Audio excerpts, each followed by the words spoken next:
April 18th, 1943, 9:43 in the morning. Solomon Islands. Admiral Isoroku Yamamoto sits in the rear cabin of a Mitsubishi G4M bomber, 200 feet above the Bougainville jungle canopy. The aircraft shudders through tropical air. Outside the small window, 6 Zero fighters weave protective patterns through scattered clouds. Yamamoto is 59 years old. He is the architect of Pearl Harbor, the commander of the combined fleet, the most important military mind in the Imperial Japanese Navy. In 7 seconds, he will be dead. The American pilot who kills him is flying an aircraft that Japanese intelligence dismissed as worthless 4 months earlier. Too heavy, too complex, too slow in a dogfight. The Japanese admiral who wrote that assessment is sitting in his operations room at Rabaul Harbor, 200 miles away. He has no idea that in exactly 9 minutes, everything Japan believes about air warfare will become obsolete. He has no idea that the mistake he made in December will cost his nation its greatest naval commander by lunchtime. This is the story of how American calculation killed a samurai, how discipline defeated tradition, how cold precision proved more lethal than centuries of warrior code. This is the story of the Lockheed P-38 Lightning.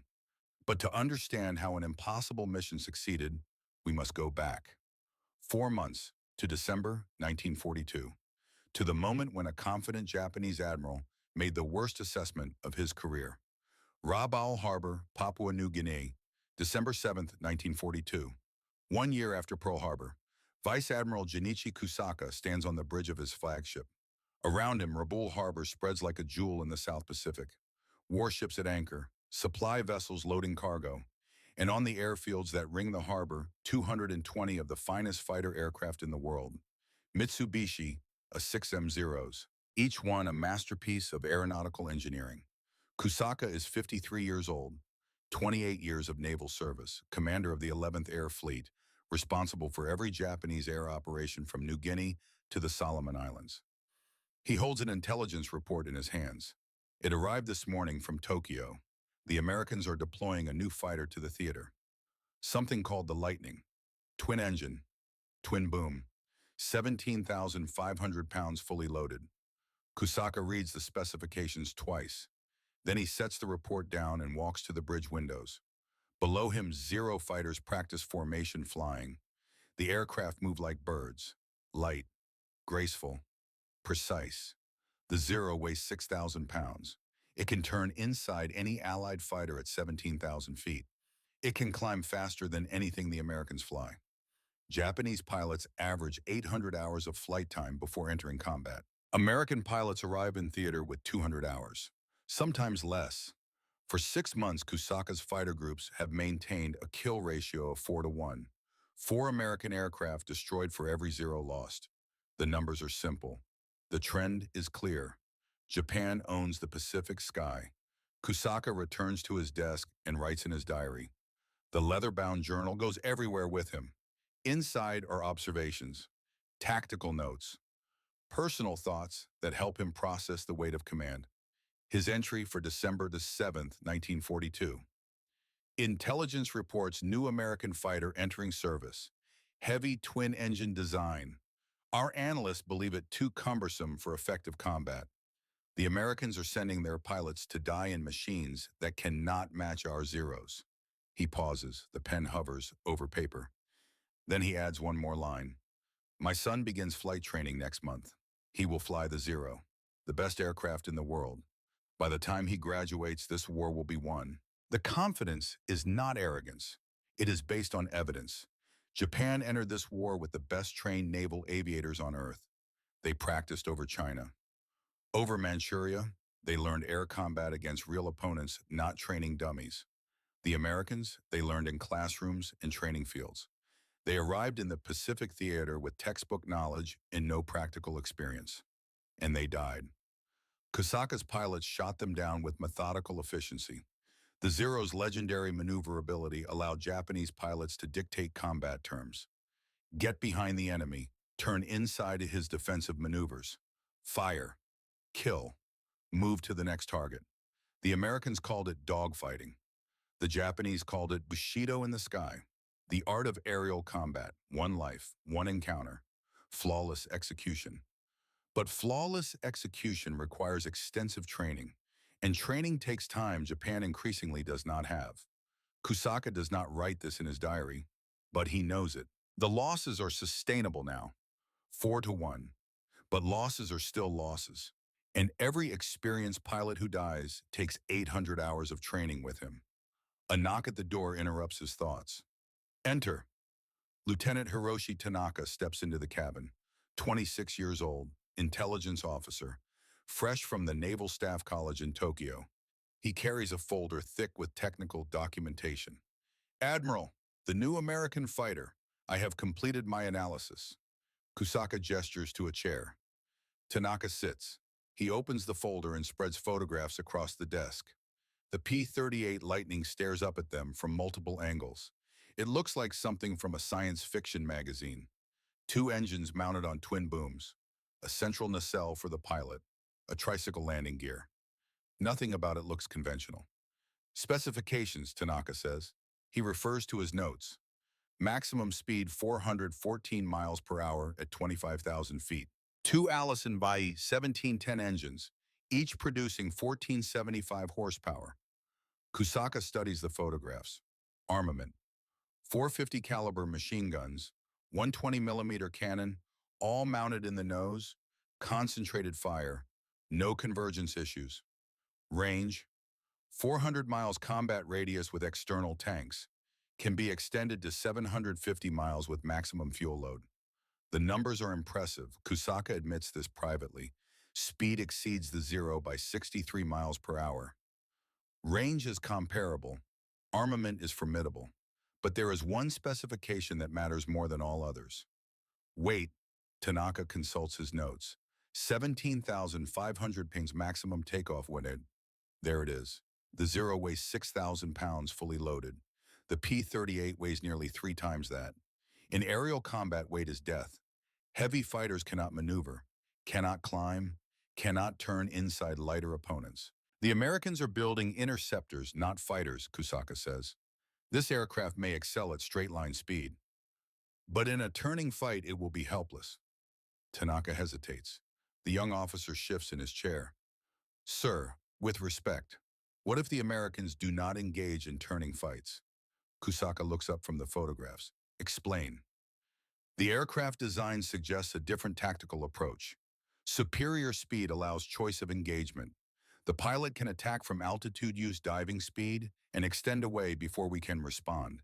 If they refuse to turn with our Zeros, our maneuverability advantage becomes irrelevant.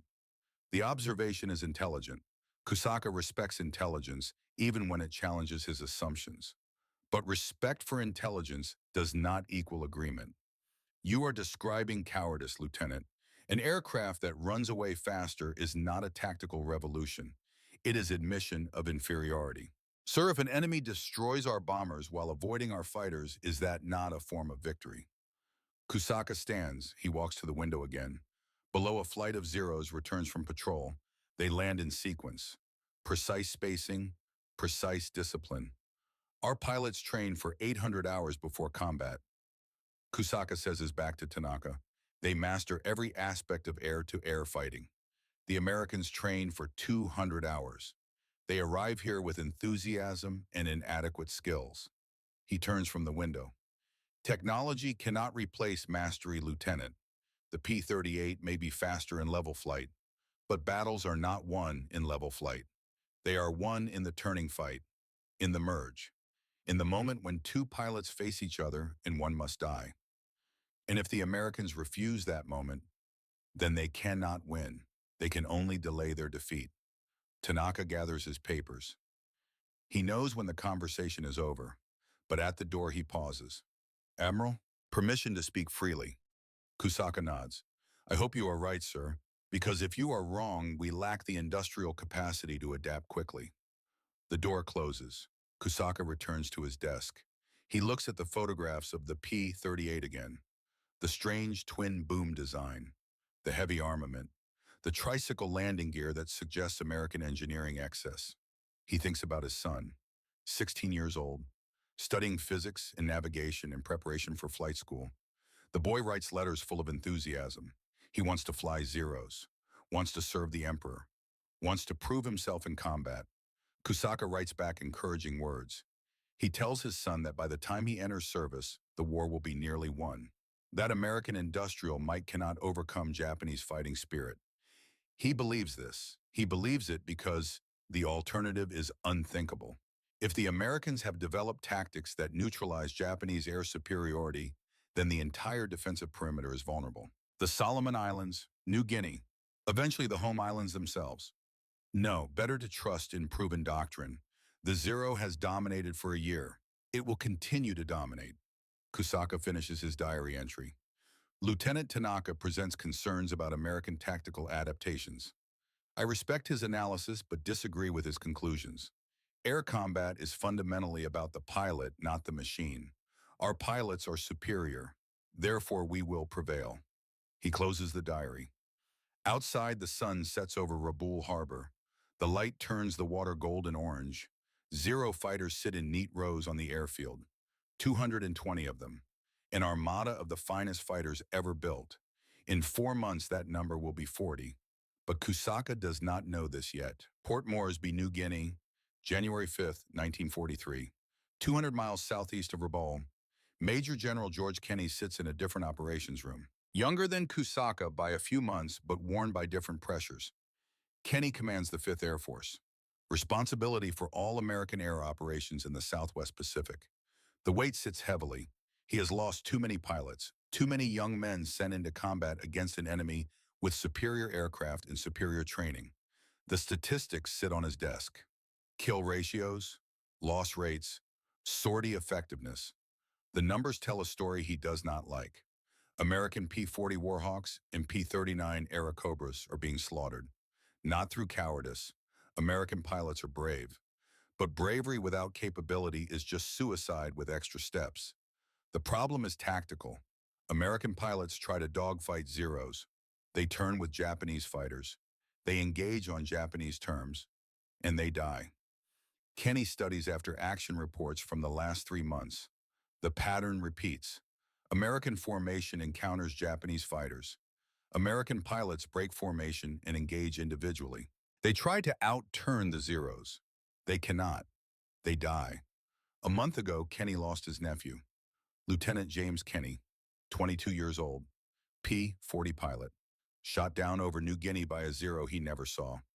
The boy's last letter sits in Kenny's desk drawer, enthusiastic, confident, eager to prove himself against the legendary Japanese pilots, dead at 22 because he tried to turn with a Zero. Kenny made a decision that day. No more dogfighting, no more engaging on Japanese terms. American pilots would learn to fight differently, to use American strengths instead of trying to match Japanese strengths. The P-38 Lightning arrived 2 weeks ago. 12 aircraft, more are coming. Eventually, Kenny will have hundreds, but numbers mean nothing if tactical employment is wrong. He calls a meeting of squadron commanders. The men gather in the operations tent at Henderson Field, Guadalcanal. Major John Mitchell, Captain Thomas Lanphier Jr., Lieutenant Rex Barber, others. These are the survivors, the ones who learn to stay alive against Zeros, the ones who might understand what Kenny is about to propose. Kenny stands before them. No podium, no formality, just a tired general talking to tired pilots. Gentlemen, I am done losing pilots to Zeros and turning fights. The room is silent. Good, they are listening. The P-38 is faster than a Zero by 60 miles per hour. It can dive faster. It can climb faster at high altitude. It has heavier armament and better redundancy. He points to a cross-section diagram of the P-38. Twin engines. If one fails, you can fly home on the other. Self-sealing fuel tanks, armor behind the seat, concentrated nose guns that fire where you point, not where you hope. Convergence works out. Mitchell raises his hand. 43 years old, one of the most experienced fighter pilots in theater. Old by fighter pilot standards, but proven. General, what about maneuverability? The Zero will outturn us every time. Correct, which is why you will never turn with them. The statement hangs in the air. Several pilots shift uncomfortably. Kenny continues, new tactical doctrine. You will operate in pairs. You will maintain altitude advantage. When you encounter enemy fighters, you will dive through their formation at maximum speed. You will fire, and then you will extend away using your superior speed. What if they pursue? Another pilot asks. They cannot catch you. They are 60 miles per hour slower. You climb back to altitude. You attack again. You repeat until the enemy is destroyed or retreats. That is not fighting, someone mutters. That is hit and run. Kenny fixes the speaker with a hard stare. War is not a duel, Captain. War is killing the enemy while preserving your own force. If you want to engage in honorable single combat, join a fencing club. If you want to win this war and go home alive, you will follow the doctrine. Mitchell speaks again. His voice is measured, thoughtful. General, you are describing energy fighting, using speed and altitude to control engagement terms. Correct. The Zero pilots train for close-in maneuvering. They expect us to turn with them. If we refuse, if we only engage at high speed from altitude, they cannot force us into the fight they want. Exactly. The room processes this. It goes against every instinct. Fighter pilots are trained to dogfight, to engage, to prove skill against an opponent. But Kenny is asking them to hunt, not duel. Think of it this way, Kenny says. The Zero is a sword, light, maneuverable, deadly in close combat. The P-38 is a rifle, heavy, powerful, deadly at range. He pauses. You do not bring a rifle to a sword fight by letting the swordsman get close. You use the rifle from a distance where he cannot reach you. Mitchell nods slowly. Get above them. Dive, shoot, extend, repeat. Yes. Never turn, never dogfight, never give them the fight they train for. Exactly. The meeting ends. Pilots file out. Some are convinced. Others remain skeptical. Mitchell stays behind. General, this will work, but it requires discipline. Pilots who break doctrine and try to dogfight will die. Then make sure they do not break doctrine, Major. Mitchell salutes and leaves. Kenny returns to his desk, to the reports, to the statistics that measure lives in cold numbers. Somewhere over the Pacific, Japanese pilots are practicing dogfighting maneuvers, perfecting turns, honing reflexes built over 800 hours of training. And in California, Lockheed Aircraft Corporation is building P-38 Lightnings at a rate of 16 per day. The numbers are about to shift. The war in the air is about to transform, but it will take one mission to prove it, one impossible mission, 4 months away, 435 miles of empty ocean, a 30-second window, and a Japanese admiral who always arrives exactly on time. The pieces are moving into position. Kusaka confident in his Zeros, Kenny confident in his new doctrine, Mitchell learning to kill without honor. And 6,000 miles away in Burbank, California, an engineer named Clarence Johnson works late nights in the Lockheed design office. He is 33 years old, brilliant, unconventional. The man who designed the P-38. Johnson has never met Kusaka or Kenny or Mitchell, but his design philosophy will determine their fates. Because Johnson built the P-38 around one core principle, one revolutionary idea that contradicted everything fighter designers believed in 1939.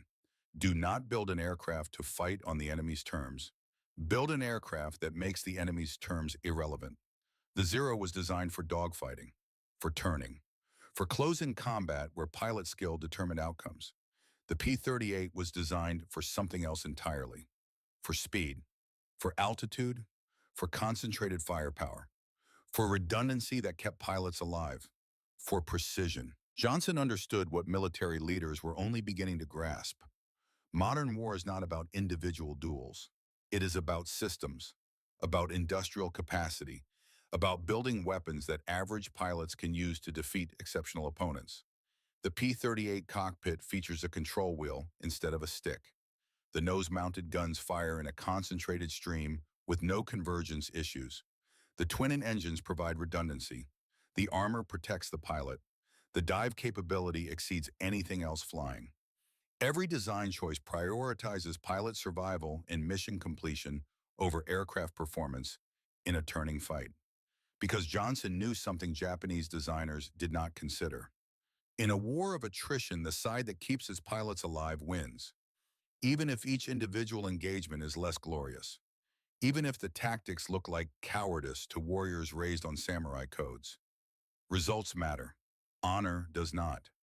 This philosophy will collide with Japanese doctrine in 4 months. When 18 P-38s take off from Henderson Field, when they fly 435 miles over open ocean using nothing but dead reckoning navigation, when they arrive within a 2-minute window to intercept Admiral Yamamoto, when they kill him in 9 minutes and fly home on fumes.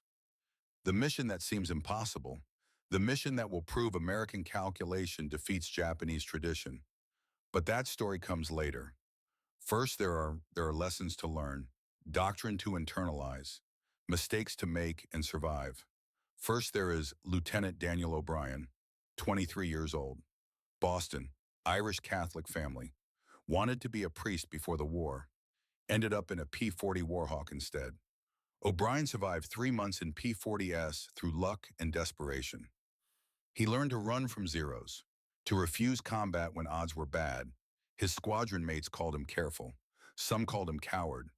Then O'Brien transferred to P-38s, and everything changed. Because the P-38 let him be careful without being a coward. Let him choose engagement terms. Let him fight smart instead of brave. His first combat mission in the Lightning would teach him everything he needed to know about the new way of war. January 15th, 1943, 28,000 feet above Guadalcanal. The air is thin enough that breathing takes effort, cold enough that frost forms on the cockpit glass. Lieutenant Daniel O'Brien flies wing position on Captain Lanphier. Below them, the Pacific stretches infinite and blue. No landmarks, no reference points, just ocean and sky and the humming vibration of 2 Allison engines at cruise power. O'Brien checks his instruments for the 3rd time in 5 minutes. Fuel, oil pressure, cylinder head temperature, everything nominal, but his hands are shaking inside his flight gloves. 3 months in P-40S taught him to fear zeros. They were faster in a climb, tighter in a turn. Flown by pilots who had been practicing aerial combat since before Pearl Harbor. O'Brien survived those 3 months through caution and luck. Running when he should, hiding in clouds, coming home with bullet holes and nightmares. The P-38 feels different, heavier, more solid.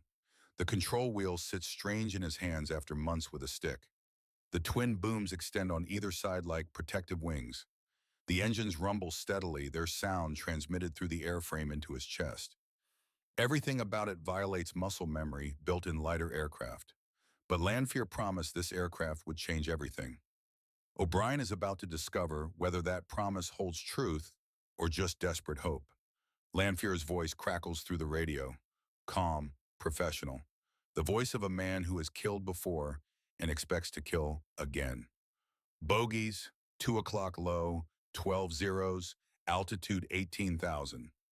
O'Brien looks, sees nothing, looks again. Then he spots them. Dark specks weaving through the air far below, escorting a formation of bombers heading toward Henderson Field. Classic Japanese tactical formation. The bombers in tight formation. The zeros above and around them. Protective, alert, ready to intercept any threat. In a P-40, O'Brien would be climbing away right now. 12 zeros is suicide for 4 American fighters. You run, you hide, you survive to fight another day. But Lanphier is not climbing away. Steady, hold altitude, wait for my mark. The zeros continue toward Henderson Field. They have not seen the P-38s. At 28,000 feet, the Americans are just more sky. No contrails at this altitude. No glint of sunlight off canopy glass at this angle. Invisible. They are turning toward base approach, Lanphier says. Committed to their run. On my mark, we dive. Target the rear elements. Fire and extend. Do not engage in turning combat. Do not pursue. Questions. Silence on the radio. O'Brien's heart hammers against his ribs. This is wrong. Everything in his training says you do not dive on 12 enemy fighters. You evade. You escape. You live. Mark, Lanphier rolls inverted and pulls through into a dive. O'Brien follows. Instinct takes over. Control wheel forward. Throttles at full. The altimeter unwinds. 28,000, 25,000, 22,000. The airspeed indicator climbs. 300 miles per hour. 320, 350. The P-38 does not shake, does not shudder. It simply accelerates with the steady inevitability of physics. Gravity converted to velocity, altitude transformed into killing speed. 380 miles per hour, 400. The zeros grow from specks to aircraft. O'Brien can see details now. The dark green camouflage, the red Hinamaru circles on wings and fuselage, individual aircraft in formation. They still have not seen the Americans. 420 miles per hour. At this speed, the P-40 would be shaking itself apart. O'Brien once dove a P-40 to 360 and thought the wings would separate. He pulled out white-knuckled and shaking. The P-38 feels solid, stable, purpose-built for this exact maneuver. Below them, a Zero pilot glances up. Too late. He sees something, starts to react. Lanfear opens fire at 800 yards. 450 caliber machine guns and 120 millimeter cannon, all mounted in the nose, all firing in a concentrated stream. No convergence angle, no harmonization. Point the nose, pull the trigger, hit the target. The physics are simple and brutal. Lanfear fires a 2-second burst. The Zero explodes. Not catches fire, not trails smoke. Explodes. Pieces of aircraft tumbling through the air where a fighter existed 2 seconds earlier. Lanfear is through the formation and 3 miles away before the other Zeros react. They break formation, begin climbing, turning, searching for the attacker who is already gone. Your turn too, Lanfear's voice, still calm, like he just demonstrated a training maneuver. O'Brien has fallen behind in the dive. He is at 15,000 feet. The Zeros are directly below him at 12,000. They are climbing hard, engines at maximum power, trying to gain altitude to engage. O'Brien picks a target, a Zero climbing away. Unaware, he pushes the nose down. Airspeed builds again. 380, 400. The Zero grows in his gun sight, larger, closer, 600 yards, 500, 400. O'Brien's finger finds the trigger, squeezes. The nose guns roar, tracers arc toward the Zero. He sees strikes, flashes of impact on the wing, the fuselage, the tail. The Zero snap rolls right and dives. O'Brien's every instinct screams at him to follow, to stay with the target, to finish the kill. 3 months in P-40S trained him to think this way, turn with the enemy, engage, press the attack. He pulls into a hard right turn, following the Zero down. The Zero, trying to keep it in his gun sight. Fatal mistake. The instant O'Brien turns his airspeed bleeds away. 400 miles per hour becomes 380, 360, 340. The P-38 is heavy, 17,000 pounds. In a sustained turn, it cannot maintain dive speed. The Zero is light, 6,000 pounds. It turns inside O'Brien's radius effortlessly. Now the Zero is turning toward O'Brien instead of away, and O'Brien is too slow to extend, too slow to climb, too slow to do anything except watch the Zero complete its turn and get behind him. Above him, Lanfear sees it happen, sees O'Brien make the mistake that gets American pilots killed every single day. 2 brake left, brake left. O'Brien reacts, yanks the control wheel left. Too late. He hears the impacts before he sees them. That distinctive thuck, thuck, thuck of small caliber rounds hitting aluminum. The sound transfers through the airframe, through his seat, into his chest. Holes appear in his left wing. 137, ragged tears in sheet metal. The Zero is behind him, firing, closing. O'Brien pushes both throttles to the firewall. He puts the nose down. Not to dive away. He does not have altitude for that. He pushes the nose down into a dive toward the ocean. 3,000 feet altitude. 2,000. 1,500. The Zero follows. Of course it follows. Japanese pilots are trained to press attacks, to commit, to finish wounded enemies. But at 380 miles per hour in a dive, something happens to the Zero. The fabric-covered ailerons lock up. The aerodynamic forces exceed the control surface design limits. The Japanese pilot can still point the nose, can still fire, but he cannot maneuver, cannot adjust his aim precisely. His bullets pass behind O'Brien's tail, missing by 20 feet, 40 feet. O'Brien's P-38 remains solid, controllable. The all-metal control surfaces work perfectly at speeds that freeze the Zero's fabric-covered ailerons into rigid uselessness. 1,000 feet above the ocean, 500 feet. O'Brien can see individual whitecaps on the waves, can smell salt air through the ventilation system. At 300 feet, he pulls up, smooth, progressive back pressure on the control wheel. The P-38 responds. The nose rises. The vertical speed indicator swings from down to level to climbing. Behind him, the Zero pilot faces a choice. Pull up now gently or try to match O'Brien's pull and overstress his airframe. He pulls up gently, carefully.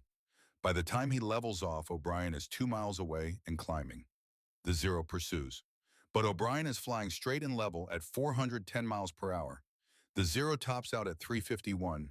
The gap widens. 1 mile, 2 miles, 3 miles. The Zero gives up, turns back toward Rabaul.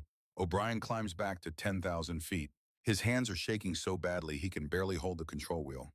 He looks at his left wing, 7 holes clean through. If those bullets had hit 3 feet inboard, they would have punctured the fuel tank. He would be swimming right now. Or dead. Lamphier's voice comes through the radio, no longer calm, anger underneath the professional tone. To return to base. And O'Brien, yeah, do not ever turn with them again. That is not what this aircraft is for. The flight home takes 40 minutes. O'Brien has time to think, to replay the engagement, to understand what happened. He tried to dogfight. He turned with a Zero. He gave the enemy the fight they trained for, and he nearly died. Lanphier did not turn. Lanphier dove, fired, extended away, and killed a Zero without ever being threatened. Back at Henderson Field, O'Brien's crew chief examines the bullet holes, shakes his head. Lucky, Lieutenant. 3 feet more and you would be swimming.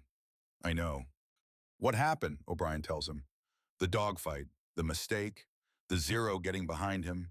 The crew chief listens. Then he points to the P-38. See those engines? 2 of them. One gets hit, you fly home on the other. See that armor plate behind your seat? That stops bullets. See those control surfaces, all metal. They work at speeds that freeze a Zero's controls. He pats the fuselage. This machine is built to keep you alive when you make mistakes, but it cannot save you if you make the same mistake twice. Next time, follow doctrine. Dive. Shoot. Extend. No turning. No dogfighting. That night, O'Brien lies in his bunk and stares at the tent ceiling. He thinks about the Zero pilot. Young, skilled, flying an aircraft that was superior in every way that mattered in close combat. But O'Brien is alive, and that Zero pilot went home with a victory he could not confirm. Because the P-38 was built for a different kind of fight. A fight where speed beats agility, where altitude beats maneuverability, where survival beats glory. It is not fair. It is not honorable. It violates every romantic notion about aerial combat that O'Brien carried into this war. But it works. And in the morning, O'Brien will fly again.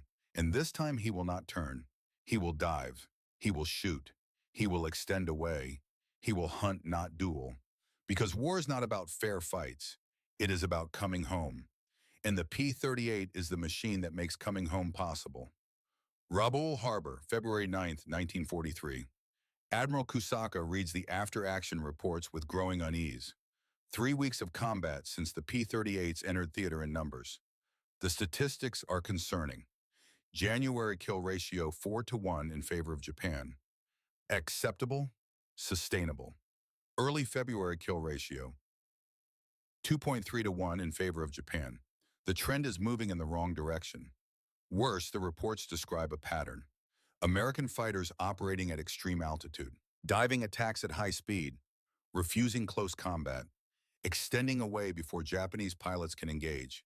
It is not cowardice. Kusaka recognizes this now. It is doctrine, deliberately planned, systematically executed.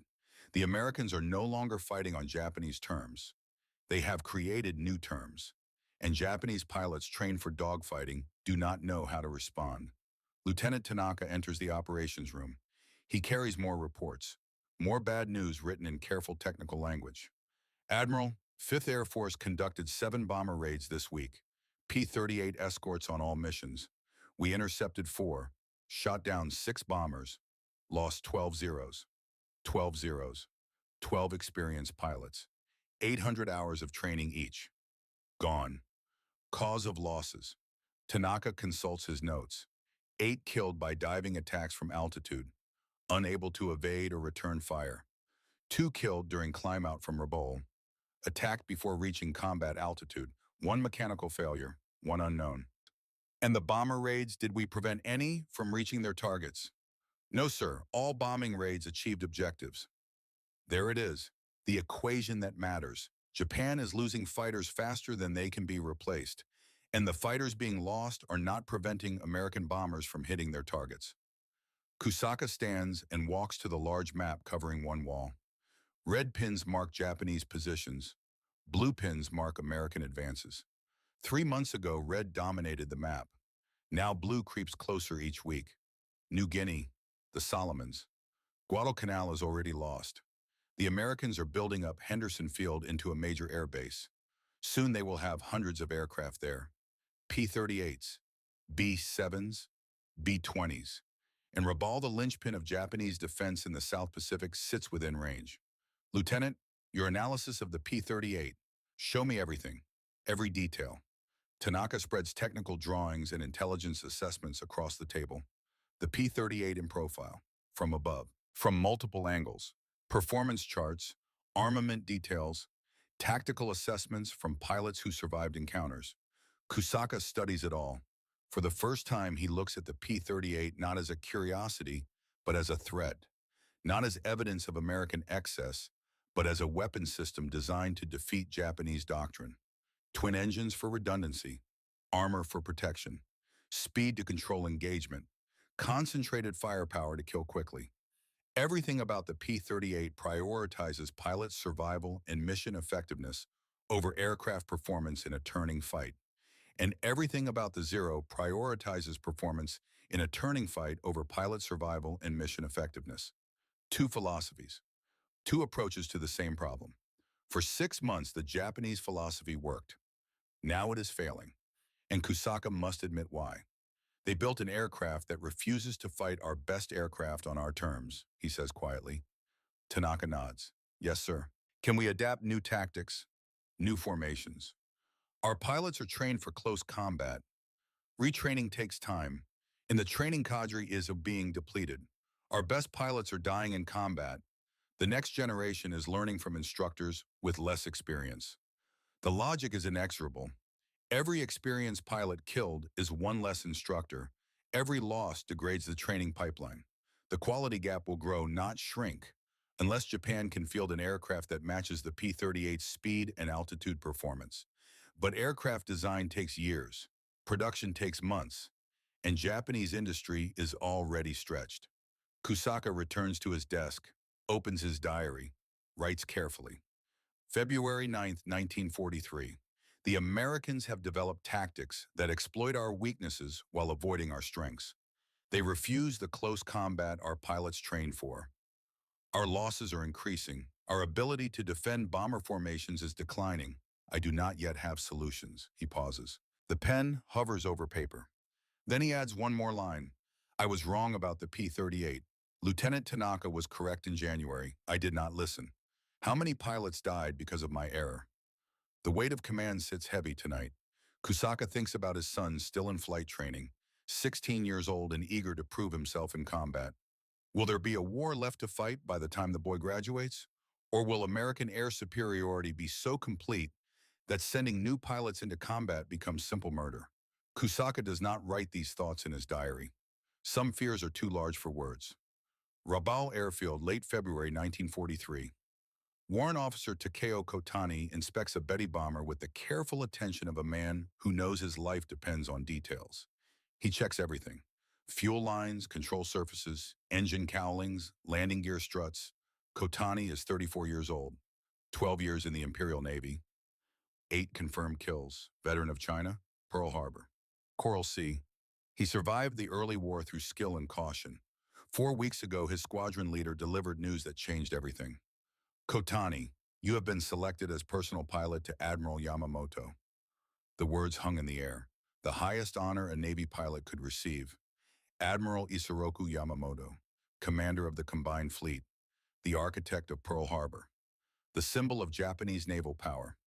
Flying Yamamoto means absolute responsibility, zero tolerance for error. The admiral's life depends on flawless execution of every flight. Kotani completed the inspection, signed the maintenance log. Everything nominal. The Betty is ready. He walks to the operations shack. Inside, flight schedules cover the walls. Routes, weather forecasts, intelligence summaries. In his pocket, Kotani carries a photograph. His daughter, Yuki, 3 years old. Before he deployed to Rabaul, she gave him a paper crane she folded herself, a symbol of hope, of safe return. Kotani touches the crane through the fabric of his flight suit.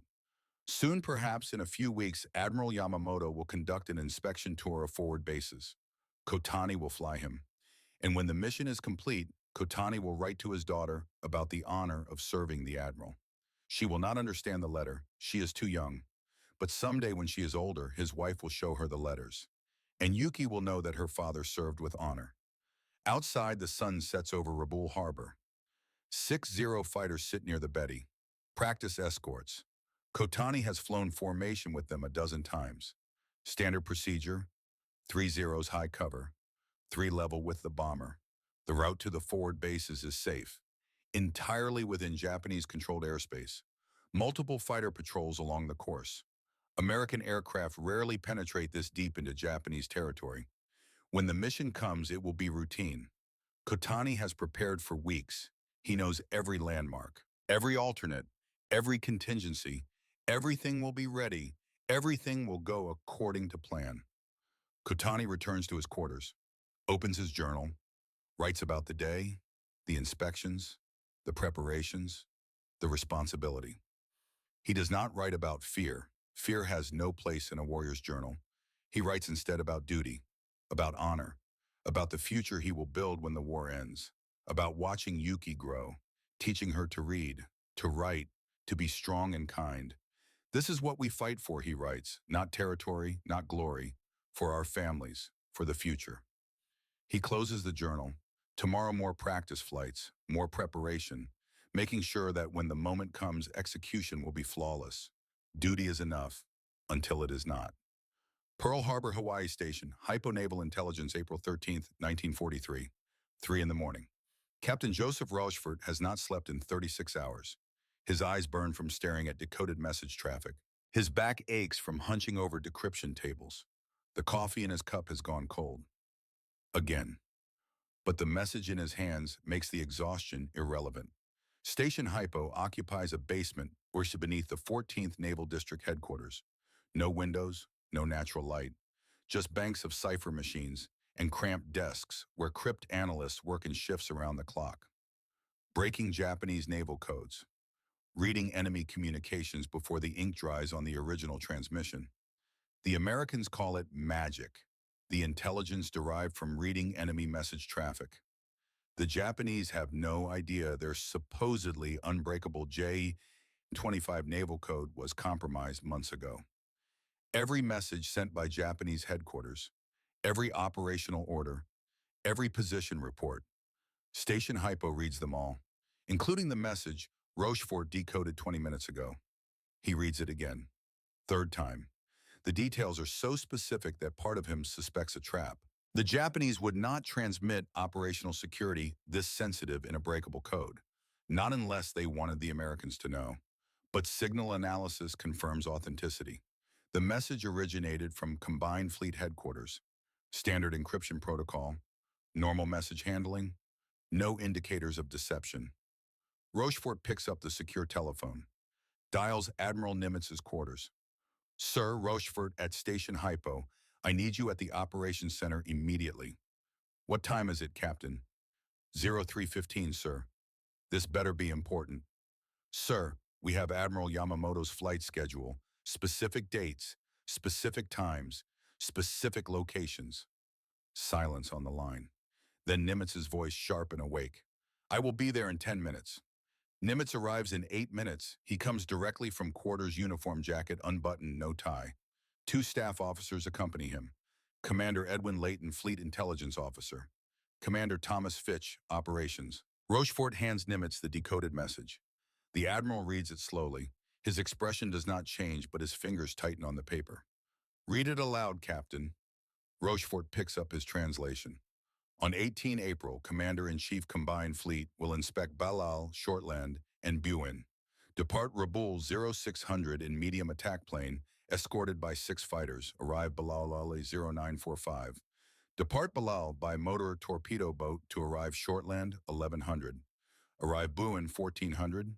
Depart Buin 1500, return Raboul 1620. He sets down the paper. The message includes weather conditions, aircraft types, and alert status for all bases along the route. Layton leans over Nimitz's shoulder to read. This is incredibly detailed. Too detailed. Could it be a trap? We considered that, Rochefort says, but everything checks. Message origin, encryption pattern, routing. If this is deception, it is flawless deception, which would require them to know we broke their code. And if they knew that, Fitch says, they would have changed the code already. Nimitz walks to the Pacific map covering one wall. He finds Raboul, traces his finger south to Balale, measuring distance, calculating. Raboul to Balale, what is the distance?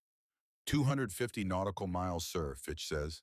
If Yamamoto departs at 0600 and arrives at 0945, that confirms the medium attack plane is a Betty bomber, cruising speed around 200 miles per hour.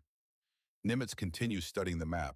His finger moves from Raboul down to Guadalcanal. Henderson Field. What American bases have fighters with range to intercept? The room goes silent. Everyone understands what Nimitz is asking. Not whether they can intercept, whether they should. Layton speaks carefully. Sir, if we attempt interception and fail, Japan will know we are reading their codes. They will change encryption immediately. We lose our biggest intelligence advantage. I understand the risk, Commander.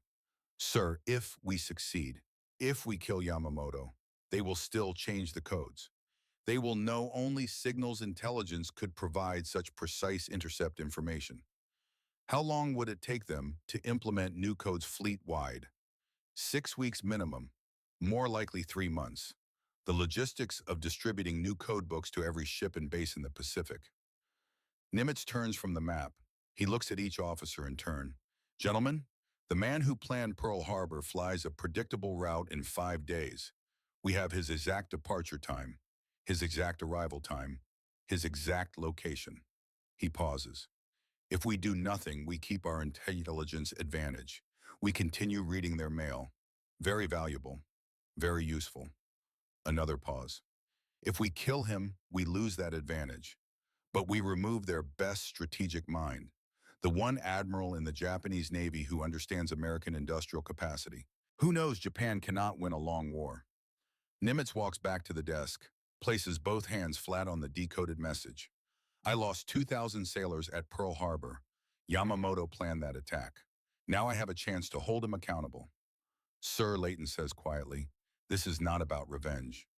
No, Commander, it is about opportunity. Yamamoto is irreplaceable. Their next most capable admiral is significantly less capable. His death disrupts Japanese naval strategy at a critical moment. Nimitz looks at Rochefort. Captain, your professional opinion. Is this intelligence actionable? Yes, sir. The message is genuine. The route is real. Yamamoto will be exactly where that message says he will be. Commander Fitch, can we intercept? Fitch examines the map again, measuring with calipers, calculating. Henderson Field to Balale, 435 statute miles. Our longest range fighter is the P-38 Lightning, combat radius 400 miles. Sir, the numbers do not work. We are 35 miles short. What about with drop tanks? Drop tanks extend range to 750 miles total, but that assumes optimal altitude and cruise speed. An intercept mission requires wave-top altitude to avoid radar detection. Fuel consumption increases significantly at low altitude. So the answer is no. Fitch hesitates. Sir, the answer is that the numbers say it is impossible. Whether a sufficiently skilled pilot could make it work anyway, I cannot say. Nimitz picks up the secure telephone, asks to be connected to 5th Air Force Headquarters, Port Moresby. General Kenny answers on the 3rd ring. George, Chester Nimitz, I need your best P-38 pilot, the one who can calculate fuel and follow orders. The conversation lasts 3 minutes. When Nimitz hangs up, he looks at the assembled officers. Execute Operation Vengeance. Kill Yamamoto. I want mission planning completed in 48 hours. Launch in 5 days. Or Sir, what Leighton says. If we fail, we will not fail, Commander. Because I am sending men who understand that war is numbers. And the numbers say Yamamoto dies on April 18th. The meeting ends. Officers disperse to their duties. Mission planning, aircraft allocation, pilot selection. In the basement of Station Hypo, Rochefort returns to his cipher machines. More messages to decode, more intelligence to extract. But his hands shake slightly as he works. In 5 days, the decision he made tonight will either validate years of cryptanalysis work or destroy the most valuable intelligence source in the Pacific. Everything depends on one pilot doing impossible calculations with fuel and distance and time. Everything depends on precision, and precision is what Americans do better than anyone. Henderson Field, Guadalcanal. April 14, 1943. Major John Mitchell receives the classified briefing packet at 1400 hours. He signs for it personally, carries it to a secure tent, breaks the seal. Inside mission parameters that read like a problem designed to prove impossibility. Target Admiral Isoroku Yamamoto, commander of the Japanese Combined Fleet. Location en route from Rabaul to Balale Airfield, Bougainville. Date April 18, 1943. Departure time 0600 from Rabaul. Arrival time 0945 at Balale. Aircraft 2 Betty bombers. 600 fighter escorts. Intercept point 35 kilometers west of Balale. Intercept time 0935. Mitchell reads the parameters 3 times. Then he spreads navigation charts across the table, measures distance with calipers, calculates headings, estimates time, 435 statute miles from Henderson Field to the intercept point. P-38 lightning combat radius, 400 miles with drop tanks. Shortfall 35 miles. Mitchell pulls out an E-6B flight computer, the circular slide rule every pilot carries. He begins calculating fuel consumption rates. P-38 internal fuel capacity, 410 gallons. 2 external drop tanks, 165 gallons each. Total fuel, 740 gallons. Cruising consumption at optimal altitude, 10,000 feet, 290 miles per hour, 70 gallons per hour. But the mission brief requires wave top altitude, 50 feet above the ocean, to avoid Japanese radar detection. At 50 feet, air density increases fuel consumption. Mitchell estimates 95 gallons per hour, maybe more. Depends on throttle management, depends on weather, depends on factors he cannot predict sitting in a tent 4 days before the mission. He calculates the outbound leg, 435 miles at wave top altitude. Average speed 200 miles per hour, accounting for throttle adjustments to maintain precise altitude over open ocean. Time 2 hours 17 minutes. Fuel consumed 218 gallons. Combat phase 15 minutes at full throttle. Climbing, diving, engaging enemy fighters. Fuel consumed 35 gallons. Return leg 435 miles. Climb to 10,000 feet for better fuel economy. 250 miles per hour cruise. Time 1 hour 44 minutes. Fuel consumed 174 gallons. Total mission fuel requirement 427 gallons. Total fuel available 740 gallons. Reserve 313 gallons. Mitchell stares at the numbers. On paper, the mission is feasible. 300-gallon reserve provides cushion for navigation errors, for unexpected headwinds, for combat that lasts longer than 15 minutes. But those calculations assume exact navigation. No course corrections, arriving at the intercept point within the 30-second window specified in the mission brief. Navigate 435 miles over featureless ocean using dead reckoning. No landmarks, no radio navigation aids, just compass, watch, and airspeed indicator. Arrive within 30 seconds of planned intercept time. If they are early, Yamamoto is not there yet. If they are late, he has already landed. Either way, mission failure. Mitchell does the calculations again.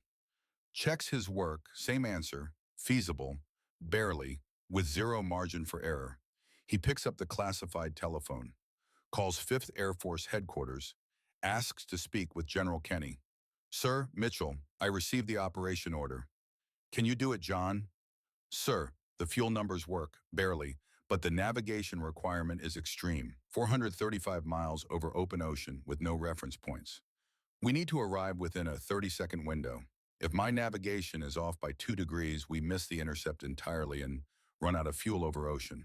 So what you are saying is the mission requires exact navigation. Yes, sir. Then navigate exactly, Major. I am giving you the best pilots in theater.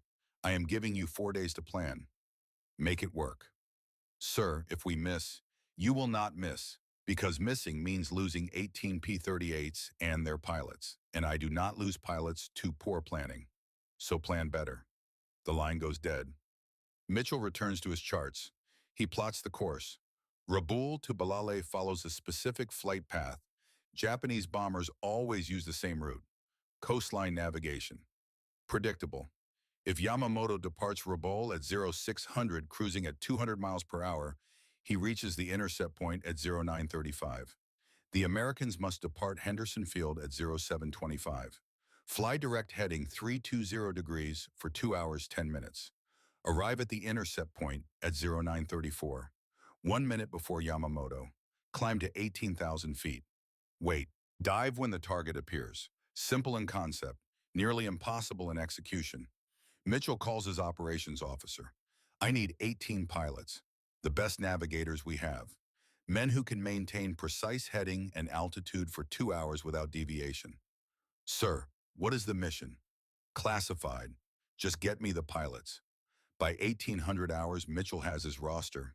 18 names, 18 P-38 pilots. Most are experienced.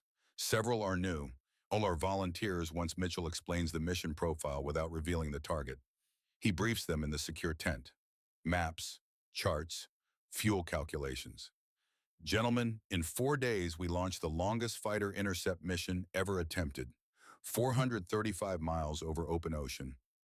Wave top altitude, radio silence. Dead reckoning navigation only. He points to the chart. We depart 0725. We fly heading 320 for exactly 2 hours 10 minutes. We arrive at this point at 0934. We climb to altitude. We intercept the target at 0935. One pilot raises his hand, Lieutenant Rex Barber, 24 years old, Oregon farm boy, quiet, methodical. Sir, what if we miss the intercept window? Mitchell looks at him directly. Then we die in the ocean when our fuel runs out. The blunt answer silences the tent. Another pilot speaks. Captain Thomas Lanfear, the aggressive one, the hotshot. Sir, what is the target worth this risk? Mitchell considers how much to reveal. The mission is classified, but these men deserve to know what they are flying into. The target is worth shortening this war. That is all I can say. He returns to the chart. 4 days of preparation. We will fly practice navigation runs, low altitude, precise heading maintenance, formation discipline. By April 18th, every pilot in this room will be capable of navigating 400 miles over open ocean and arriving within a 1-minute window. Sir, another voice. Another? Lieutenant Daniel O'Brien, the one who nearly died turning with a 0 2 months ago. Yes, Lieutenant. Sir, this mission requires coming home on fumes. What if combat lasts longer than planned? What if we get separated? What if someone gets hit and has to slow down? Mitchell's answer is honest, the only answer he can give. Then that pilot does not come home. This mission has zero margin for error, zero margin for mechanical failure, zero margin for heroics or deviation from plan. We launch 18 aircraft. I intend to recover 18 aircraft, but that requires exact execution from every single pilot. He looks around the tent. Anyone who is not confident in their ability to execute should withdraw now. No judgment, no consequences. But once we launch, there is no backup plan, no rescue, no second chances. No one moves. Good, we start training tomorrow at 0600, dismissed. The pilots file out. Mitchell remains in the tent. He looks at the charts, at the fuel calculations, at the mission timeline written in his own handwriting. Everything depends on numbers, on precision, on discipline. The Japanese have better trained pilots, more experienced, 800 hours versus 200 hours. But the Americans have something the Japanese do not. They have industrial capacity to build aircraft with range. They have cryptographers who can read enemy codes. They have pilots trained to follow orders instead of seeking individual glory. And they have Mitchell, a man who understands that war is calculation. That victory comes from numbers, not courage. Yamamoto is about to learn that lesson. If the calculations hold, if the navigation is exact, if 18 pilots can fly 435 miles over empty ocean and arrive within a 30-second window, impossible. Except the Americans are about to prove that impossible is just another problem waiting to be solved. Rabaul Harbor, April 17, 1943, 1800 hours. Warrant Officer Takeo Kotani performs his final pre-flight inspection of Admiral Yamamoto's Betty bomber. Tomorrow morning, 0600 departure. The inspection tour of forward bases. Everything is ready. Fuel topped off, engines running smoothly, control surfaces free and correct. The bomber is prepared.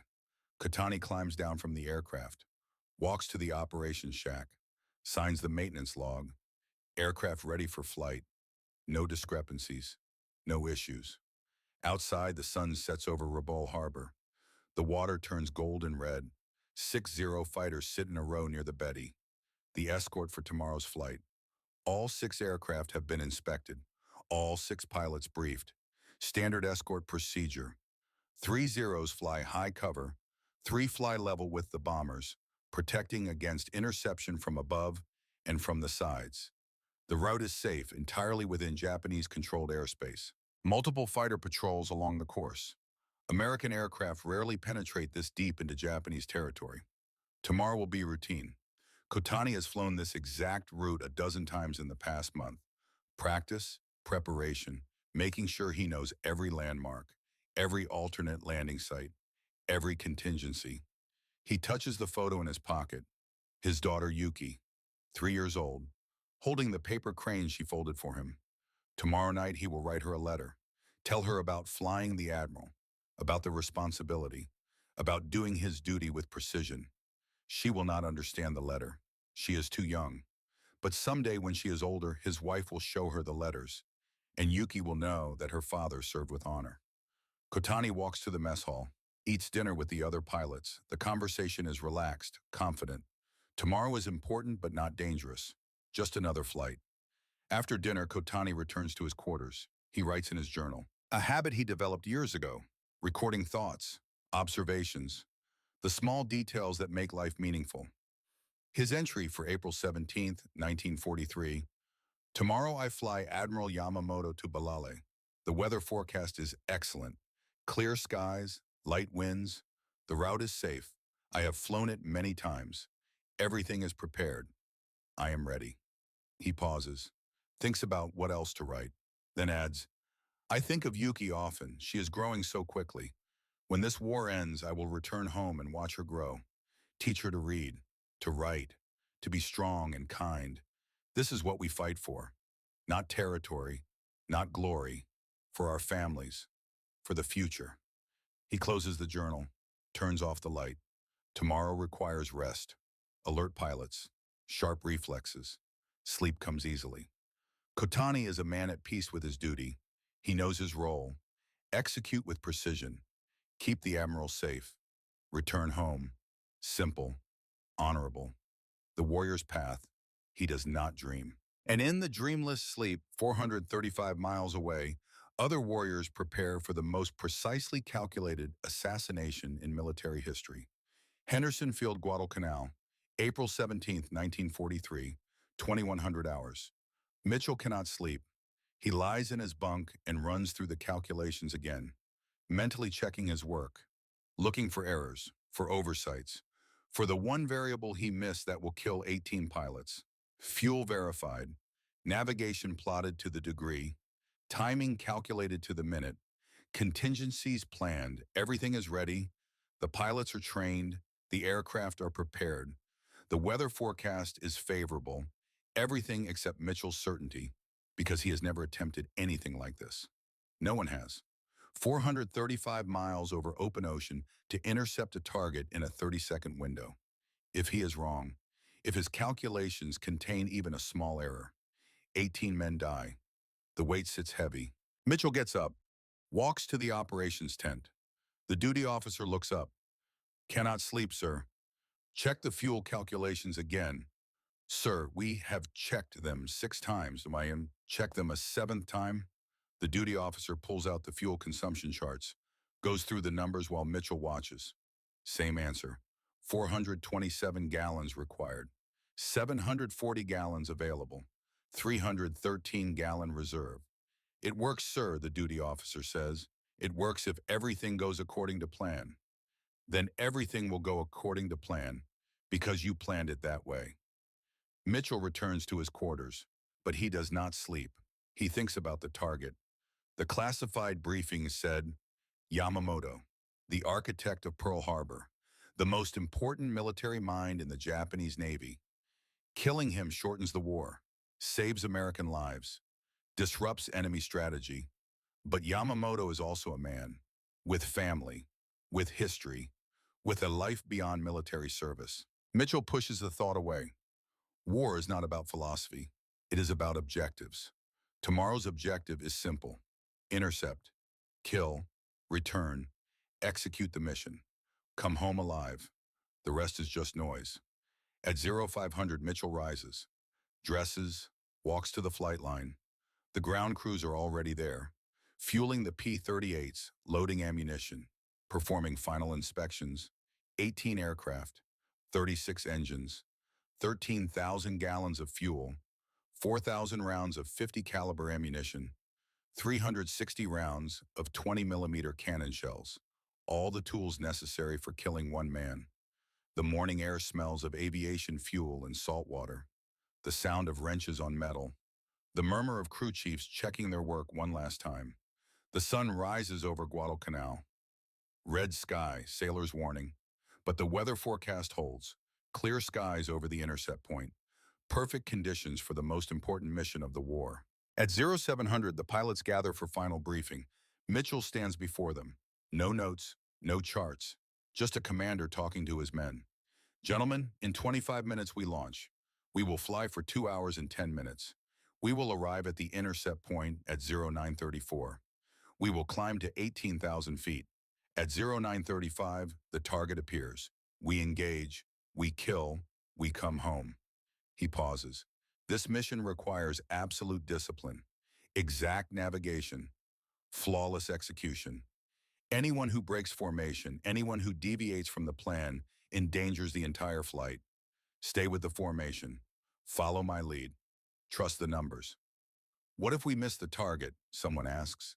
Mitchell's answer is the same as 4 days ago. We will not miss, because missing is not an option. Missing means wasted fuel, wasted time, wasted opportunity, and 18 pilots dying in the ocean. So they will not miss. They will navigate exactly, arrive precisely, execute flawlessly, because that is what Americans do. They calculate, they plan, they execute.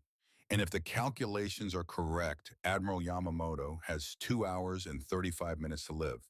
Then calculation and reality will intersect at 400 miles per hour. And history will record that American precision defeated Japanese tradition. One final time. April 18, 1943, 0725, Henderson Field, Guadalcanal. The 18 P-38 Lightnings sit in formation on the dirt runway. Engines idling, pilots strapped in, ground crews making final checks. O'Brien sits in his cockpit running through the pre-flight checklist for the 3rd time. His hands are steady now. 2 months of flying the Lightning have taught him discipline, taught him patience, taught him that survival comes from following procedures. He thinks about the target. Mitchell never said who, just that it was worth the risk, worth 435 miles over open ocean. Worth flying home on fumes, must be important, must be someone who matters. Mitchell's voice crackles over the radio. Lightning flight, engine start check. One by one pilots call in, 18 voices, 18 aircraft, 36 Allison engines humming in harmony. All aircraft green, Mitchell says. Flight plan is simple. We fly low, we fly silent. We arrive on time. Execute doctrine. Come home. Questions. Silence. Then let us go hunting. The first P-38 begins its takeoff roll. The second follows 10 seconds later. One by one, the lightnings thunder down the runway and lift into the morning sky. O'Brien is number 14. His turn comes. He advances both throttles. 2,900 horsepower pushes him back into his seat. The nose rises, the wheels leave dirt. He is flying. The formation assembles over the field. 18 aircraft in 3 flights of 6. Mitchell leads. O'Brien flies wing in the second flight. They turn northwest, descend to 50 feet above the water. The ocean rushes past underneath, close enough to see individual waves, close enough to taste salt spray through the ventilation system. Radio silence. No communication except hand signals. Mitchell's P-38 leads steady and unwavering. O'Brien checks his watch. 0732. Check fuel full. Check heading 320 degrees. Check altitude 50 feet. The Pacific stretches endlessly ahead. No landmarks, no reference points. Just ocean and sky and the steady drone of engines. Time passes slowly at wave-top altitude. Constant attention required. One mistake, one moment of inattention, and you are swimming. Or dead. 0800. 35 minutes into the flight. O'Brien checks fuel again. 10% consumed. Right on estimate. 0830, 1 hour. Still nothing but ocean.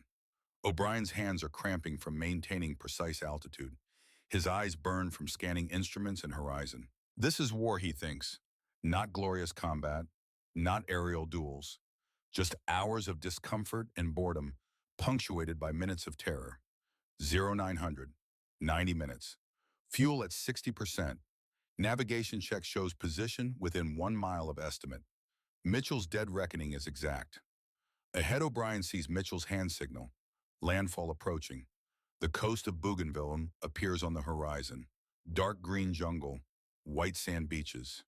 Exactly where Mitchell predicted. 0930. Mitchell pulls up. The formation climbs rapidly. 50 feet, 1,000 feet, 5,000, 10,000, 18,000. At altitude, the air is thin and cold. O'Brien's breath fogs the inside of his canopy. He wipes it clear with his glove. 0933. Mitchell's hand signal, combat formation. The flight spread out. 8 P-38s split off to high cover. 8 more positioned for attack. Lanfear and Barber separate from the main formation. The killers. The ones who will make the actual interception. O'Brien stays with the high cover.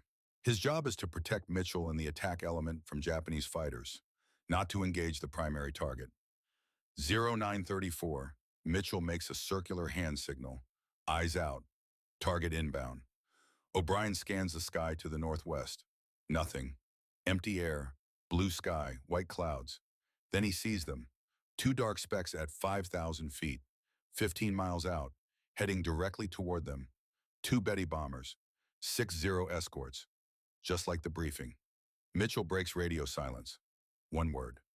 Bogies. Lanfear and Barber drop away from the formation, diving toward the Betty bombers. The rest of the formation stays high, waiting for the 0 escorts to react. O'Brien watches it happen, watches the 2 P-38s accelerate in their dive, watches them grow smaller as they drop toward the targets. Below, the 0 escorts see the threat. Too late. The 6 Zeros break formation. 3 climb toward the high-cover P-38s. 3 try to stay with the Bettys, but the P-38s diving from altitude have too much speed. 400 miles per hour, 420, 440. The Zeros climbing cannot catch them. The Zeros staying low cannot help the bombers. Standard tactics, beautiful execution. O'Brien sees one of the diving P-38s open fire. The range is extreme, over 1,000 yards. But the concentrated nose guns reach out like a lance. The lead Betty shudders. Smoke trails from its right engine. The Betty tries to get low, down to the jungle canopy where the P-38s cannot attack from below.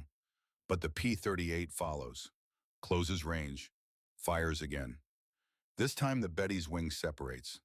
The bomber tumbles, inverted, spinning. It impacts the jungle in a ball of flame. 0943. Admiral Isoroku Yamamoto is dead. O'Brien does not know who was in that bomber. Does not know he has just witnessed the most successful fighter interception in history. He only knows that the target is destroyed, the mission is complete, and now they have to get home. Above him, the 3 zeros are closing. O'Brien sees Mitchell's hand signal. Engage.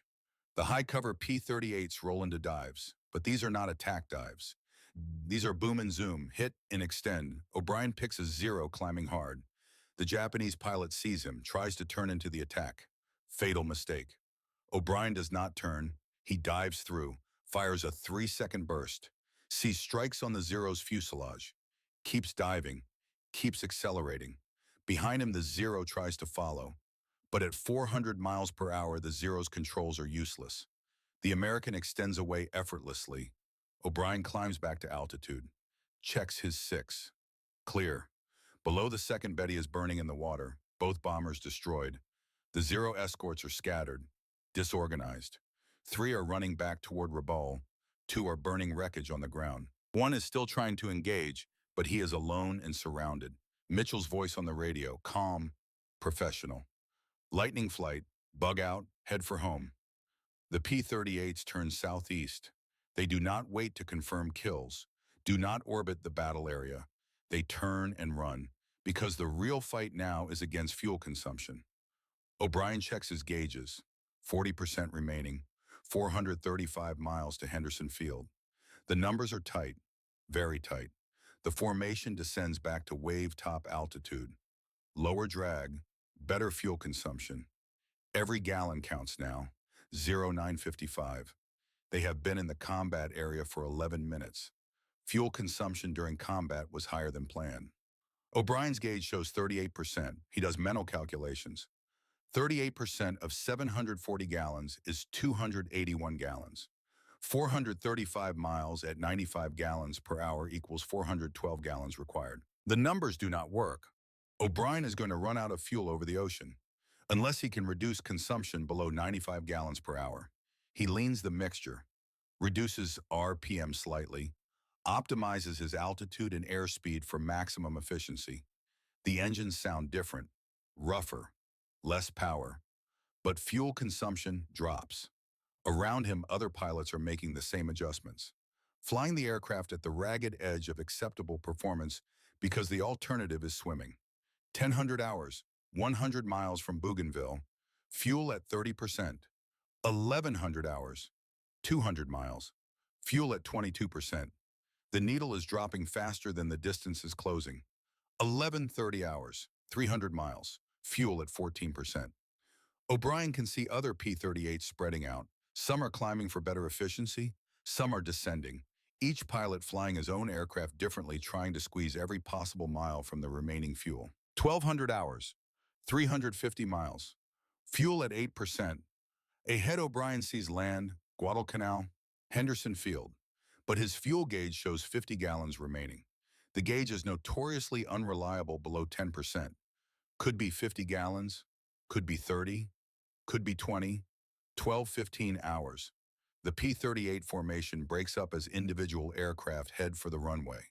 First one lands, second, third. O'Brien is 14th in the pattern. He watches aircraft land ahead of him, watches them taxi off the runway. Some engines quit during taxi, out of fuel, but they made it. His turn, gear down, flaps down, line up on final approach. The left engine coughs, fuel starvation. It catches again. Coughs, runs rough. 200 feet altitude, 100 feet, 50 feet. The left engine quits. Silence from that side. O'Brien lands on one engine, touches down, rolls out. The right engine coughs, sputters. He turns off the runway. The right engine quits. Silence. O'Brien sits in the cockpit, hands shaking. He looks at the fuel gauge. 0. The ground crew chief climbs up to the cockpit. How much fuel left, Lieutenant? None. You mean empty? I mean the engines quit on the taxiway. I have 0 fuel.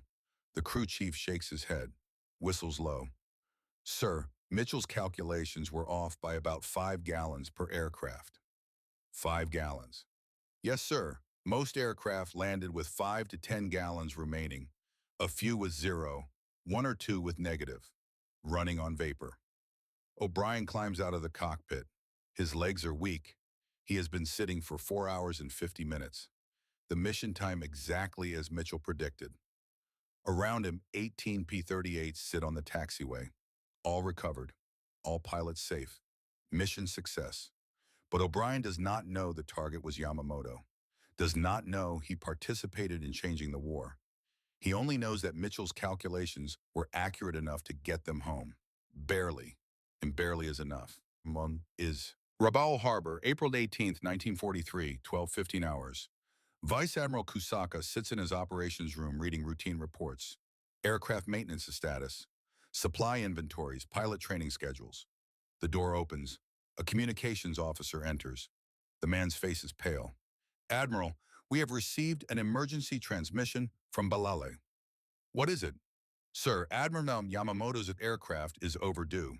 The escort reported being attacked by American fighters. The bomber force was, he hesitates, destroyed, sir. Kusaka stands slowly. The papers slip from his hands. Admiral Yamamoto's status. Unknown, sir. A search is being organized now. How many American aircraft? The initial report says 16 to 18. Twin-engine fighters attacked from high altitude. P-38s, of course. Where did they come from? Unknown, sir. The attack occurred 35 kilometers west of Balale. No American bases are within range of that position. Kusaka walks to the map, finds Balale, measures distance to Henderson Field, 435 miles, beyond the published combat radius of the P-38, but not impossible. With drop tanks, with careful fuel management, with exact navigation. The Americans planned this, knew the route, knew the timing, knew exactly where to intercept, which means they are reading Japanese codes. Kusaka's mind races through the implications. If codes are compromised, everything is compromised. Every message, every order, every movement. The Americans have been reading Japanese mail for months. Order an immediate code change. All units, all channels. Sir, that will take weeks to implement. I do not care. Start now. The officer leaves. Kusaka returns to staring at the map. Admiral Yamamoto, the architect of Pearl Harbor, the symbol of Japanese naval power. The one man who understood that Japan could not win a long war against American industrial capacity. Dead. Killed by the aircraft Kusaka dismissed 4 months ago. Killed by American precision. Killed by better planning. At 1400 hours, the search aircraft report back. They have found the wreckage. Both Betty bombers destroyed. Admiral Yamamoto's body recovered from the jungle. 250 caliber bullets in his back and shoulder. He died from the gunfire, not the crash. Shot down by Americans who refused to fight on Japanese terms. Kusaka sits at his desk. Opens his diary. Stares at the blank page. What can he write? That he was wrong. That Lieutenant Tanaka was correct in January. That every pilot who died in the last 4 months died because Kusaka did not listen. He writes anyway. April 18th, 1943. Admiral Yamamoto was killed by American P-38 fighters this morning. The attack occurred at the exact time and location of his flight. The Americans knew our route, our schedule, everything. He pauses, then adds, the Americans have developed not just superior aircraft, but superior doctrine. They use speed to control engagement terms. They refuse combat that does not favor them. They execute with precision we cannot match. Another pause, longer this time. I dismissed the P-38 as too heavy, too complex. I was wrong. The aircraft is not designed to dogfight. It is designed to kill without being killed. And it does this with terrible efficiency. We cannot adapt quickly enough. Our pilots are trained for close combat. Retraining takes months. Meanwhile, American pilots are learning our weaknesses and exploiting them systematically. Admiral Yamamoto understood that Japan could not win a long war. Now he is dead, and I fear his death proves his point. Kusaka closes the diary. Outside, the sun sets over Rabaul Harbor, the same harbor where he stood 4 months ago, confident in Japanese air superiority. That confidence is gone now, replaced by grim understanding. The war in the air is lost. The only question is how long it takes for everyone else to realize it. Henderson Field, Guadalcanal, April 20th, 1943. Mitchell gathers the mission pilots for debrief. All 18 survived. All 18 aircraft recovered. Fuel margins range from 15 gallons to 0. But everyone made it home. Gentlemen, mission success. Target destroyed. All aircraft recovered. He does not identify the target. The mission is still classified. But the pilots know it was important. You do not fly 435 miles over ocean for an ordinary target. After action analysis shows fuel consumption was 5% higher than calculated. Some aircraft landed with 0 fuel remaining. This is unacceptable margin. Future missions will include 10% reserve minimum. Lanphier raises his hand. Sir, who was the target? Mitchell considers, then decides they have earned the truth. Admiral Isoroku Yamamoto, commander of the Japanese Combined Fleet, the man who planned Pearl Harbor. The room goes silent. He is dead. You killed him, and in doing so you removed Japan's best strategic mind, the one admiral who understood they could not win a long war. He pauses. This mission will remain classified. You will not discuss it outside this room. Official credit will be shared between Captain Lanphier and Lieutenant Barber, though both of you fired at the target. The argument about who gets sole credit ends now. Lanphier and Barber exchange looks. Neither speaks. The mission succeeded because you followed doctrine. You flew exactly as planned. You executed with precision. This is why we win. Not because we are braver, because we are more disciplined. Mitchell dismisses them. As they file out, O'Brien approaches. Sir, request permission to speak. Go ahead, Lieutenant. Sir, I nearly died 2 months ago because I broke doctrine, turned with a 0. Today I followed doctrine exactly, and I came home on fumes, but I came home. Your point. Sir, the doctrine works. The aircraft works. We are learning to fight smarter, not harder. Mitchell nods. Yes, Lieutenant. That is exactly right. War is not about fair fights. It is about coming home. Remember that. O'Brien salutes and leaves. Mitchell returns to his office, sits at his desk, thinks about the mission. 435 miles, 2 hours and 50 minutes over open ocean, arriving within 1 minute of planned intercept time, killing the target in 9 minutes of combat, flying home on fumes. The mission the Japanese thought was impossible. The mission that proved American precision defeats Japanese tradition. But Mitchell feels no pride, only relief. 18 pilots entrusted to his calculations. 18 pilots returned safely. That is enough, Tokyo. Up to April 25th, 1943, the Japanese government announces Admiral Yamamoto's death. National mourning. State funeral, the architect of Pearl Harbor, killed by the Americans. The official story is vague. Killed in action during inspection tour of forward bases. No details about P-38s. No admission that codes were compromised. But within the military, the truth spreads quickly. The Americans intercepted Yamamoto with impossible precision. They knew the route, the timing, the aircraft. They are reading Japanese codes. Emergency code changes begin, but the process is slow. New code books must be printed, distributed to every ship and base in the Pacific. The logistics take months. Meanwhile, the Americans continue reading Japanese mail. More importantly, the death of Yamamoto creates a leadership vacuum. His replacement is competent, but not brilliant, does not understand American industrial capacity the way Yamamoto did, makes decisions based on honor rather than calculation. The strategic impact of Yamamoto's death will take months to become apparent. But the trajectory is set. Japan has lost its best naval mind at the moment when brilliant strategy matters most. May through August 1943, the collapse accelerates.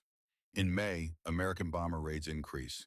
P-38 escorts on every mission. Japanese fighters intercept but cannot stop the raids. The kill ratio continues to worsen.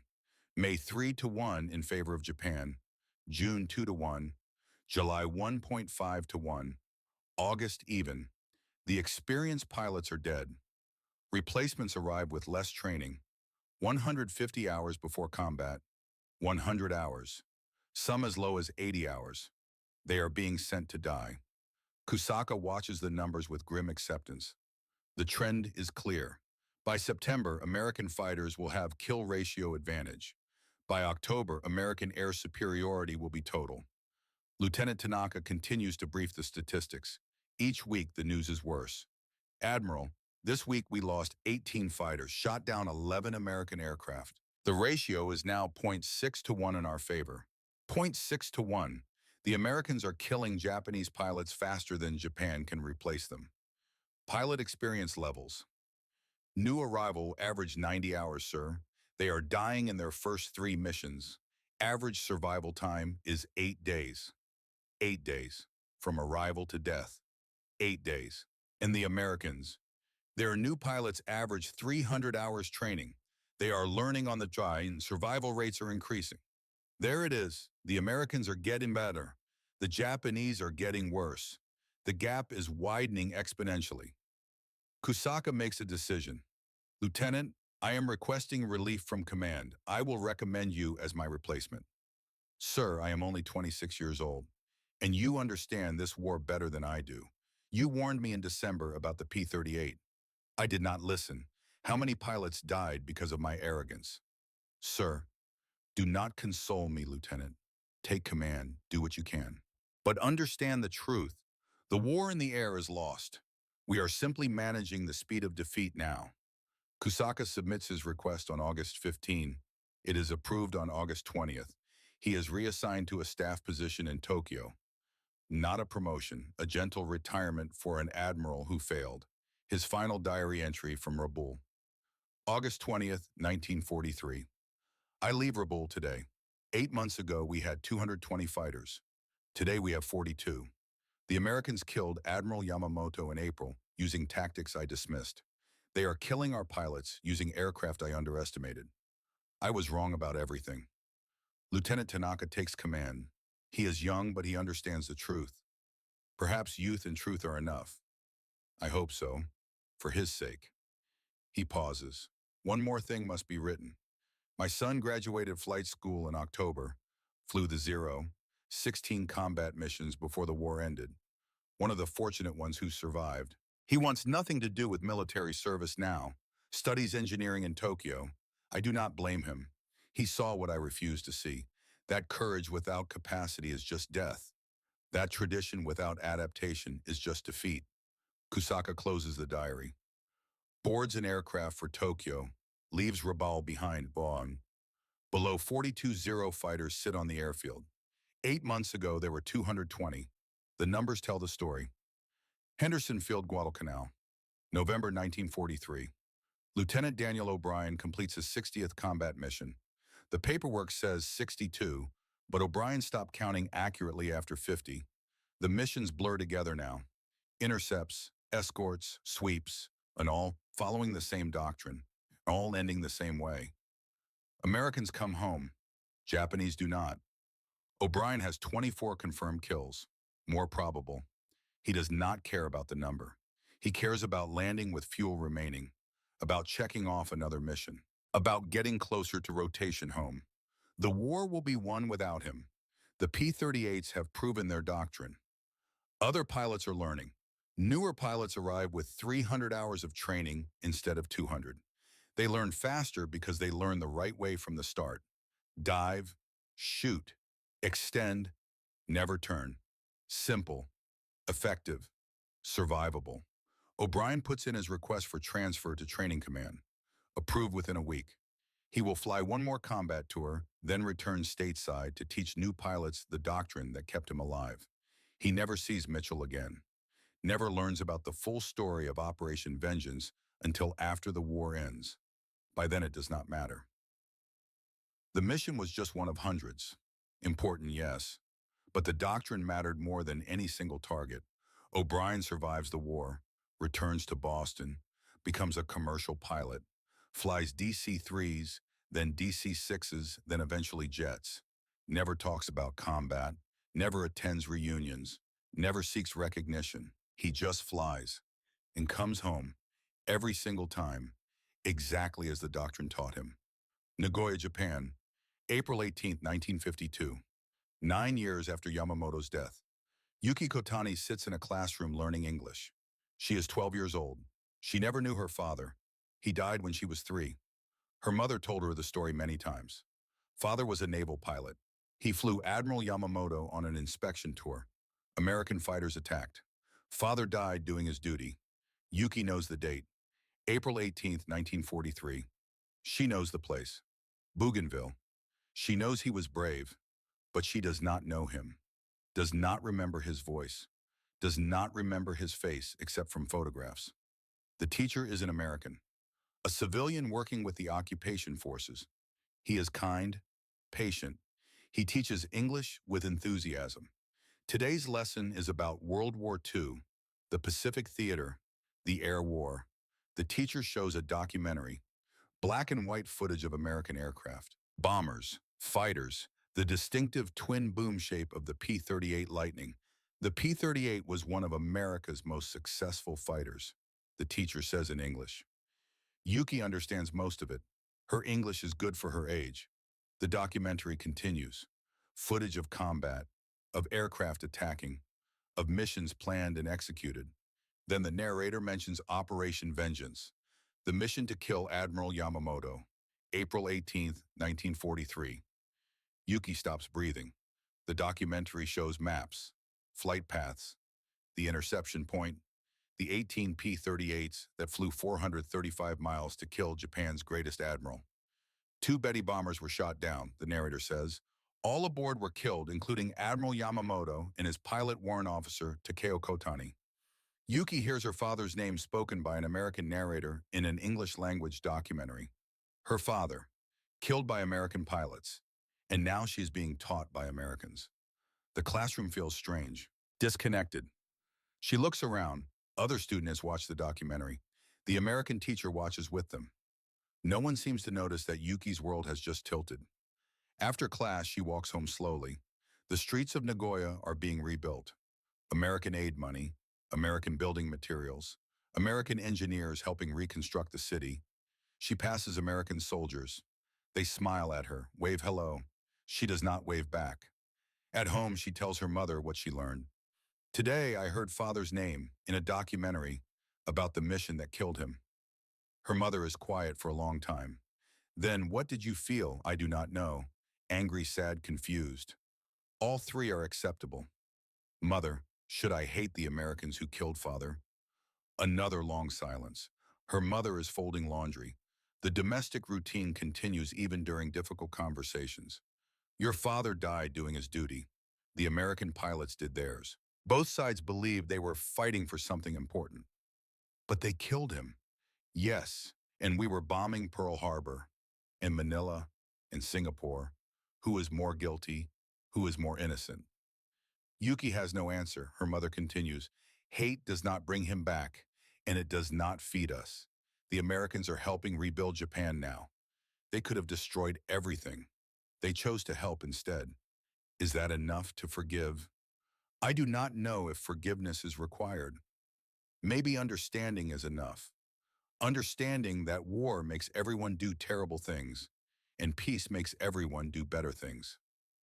That night, Yuki takes out the box of her father's belongings, letters, photographs, his journal from the war, and the paper crane, the one she folded when she was 3, the one he carried into combat, the one that survived when he did not. It is faded now, fragile, but still intact. She holds it carefully, thinks about the father she never knew.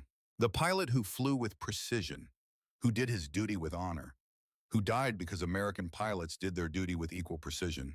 No villains, no heroes, just men following orders, just war being war. She cries for the first time in years, not from anger, not from hate, just from the grief of understanding that her father died for reasons that seem less important now than they did then. San Diego, California, November 3rd, 1967, 24 years after Yamamoto's death.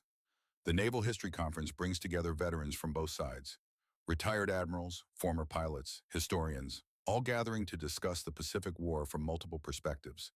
Vice Admiral Junichi Kusaka, now 77 years old, attends as a historical consultant. He is one of the few surviving senior Japanese naval officers who commanded during the critical period. Major General John Mitchell, 57 years old, attends as a speaker on fighter tactics. They meet in the hotel bar. Coincidence? Or perhaps not. Perhaps the conference organizers arranged it deliberately.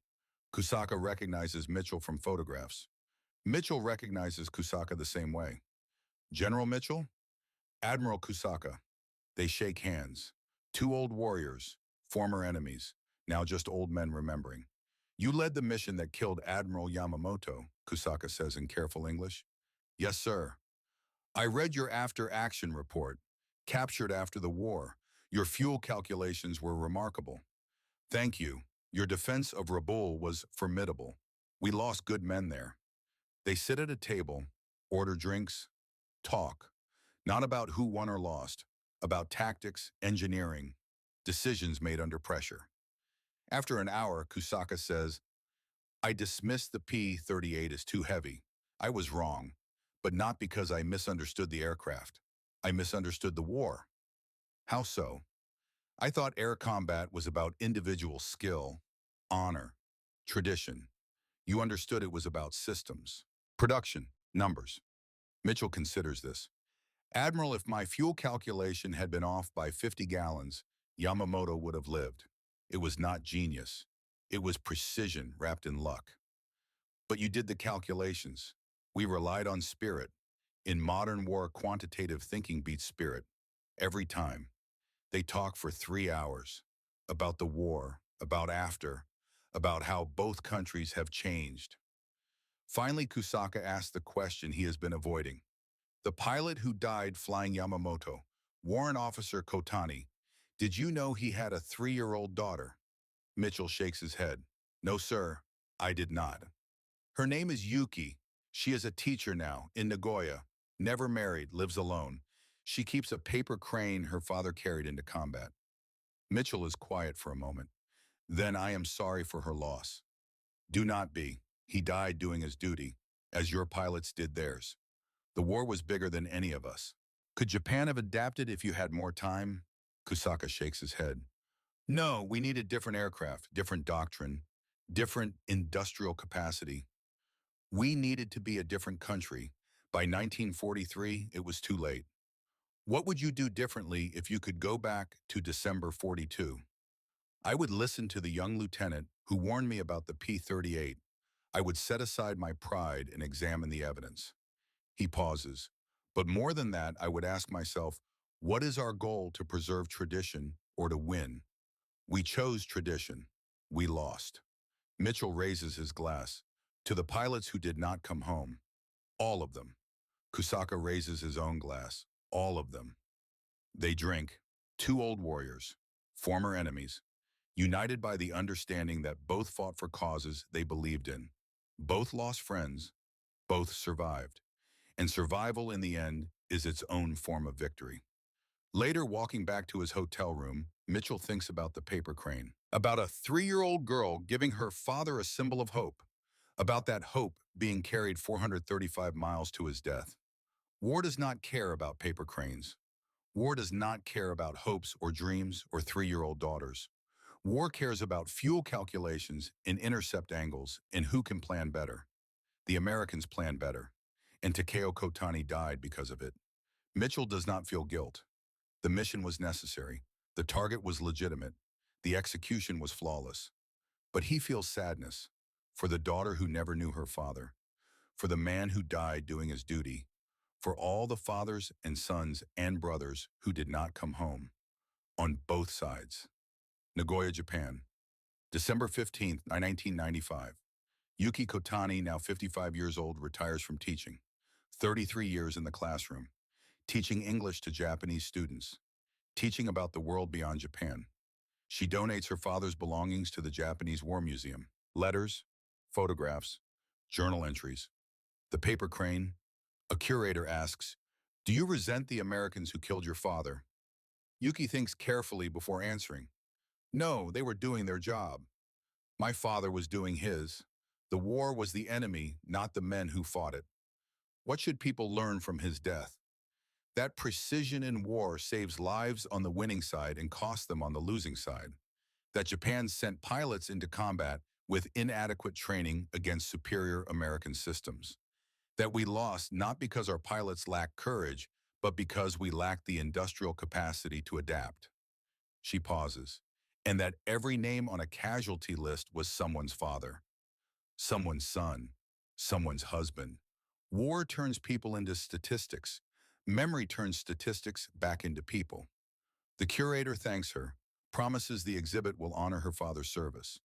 Yuki leaves the museum, walks through Nagoya. The city is unrecognizable from her childhood. Rebuilt, modern, prosperous. Japan lost the war, but won the peace. Her father died for a cause that failed, but his death was not meaningless. It was part of a larger story, a story about nations learning that war has cost too high to bear. That night, Yuki writes her own journal entry, continuing a practice her father taught her without knowing it. Today, I donated father's belongings to the museum. The paper crane I made when I was 3. The crane he carried when he died. It survived. He did not. I have spent 52 years trying to understand the difference. I have decided there is no understanding, only acceptance. War happened. Father died. I lived. Japan rebuilt. America helped. The world moved forward. The Americans who killed father were following orders. Father was following orders. Both believed they were right. Both were right from their perspective. This is not moral relativism. This is recognition that war forces people to do terrible things in service of causes they believe are just.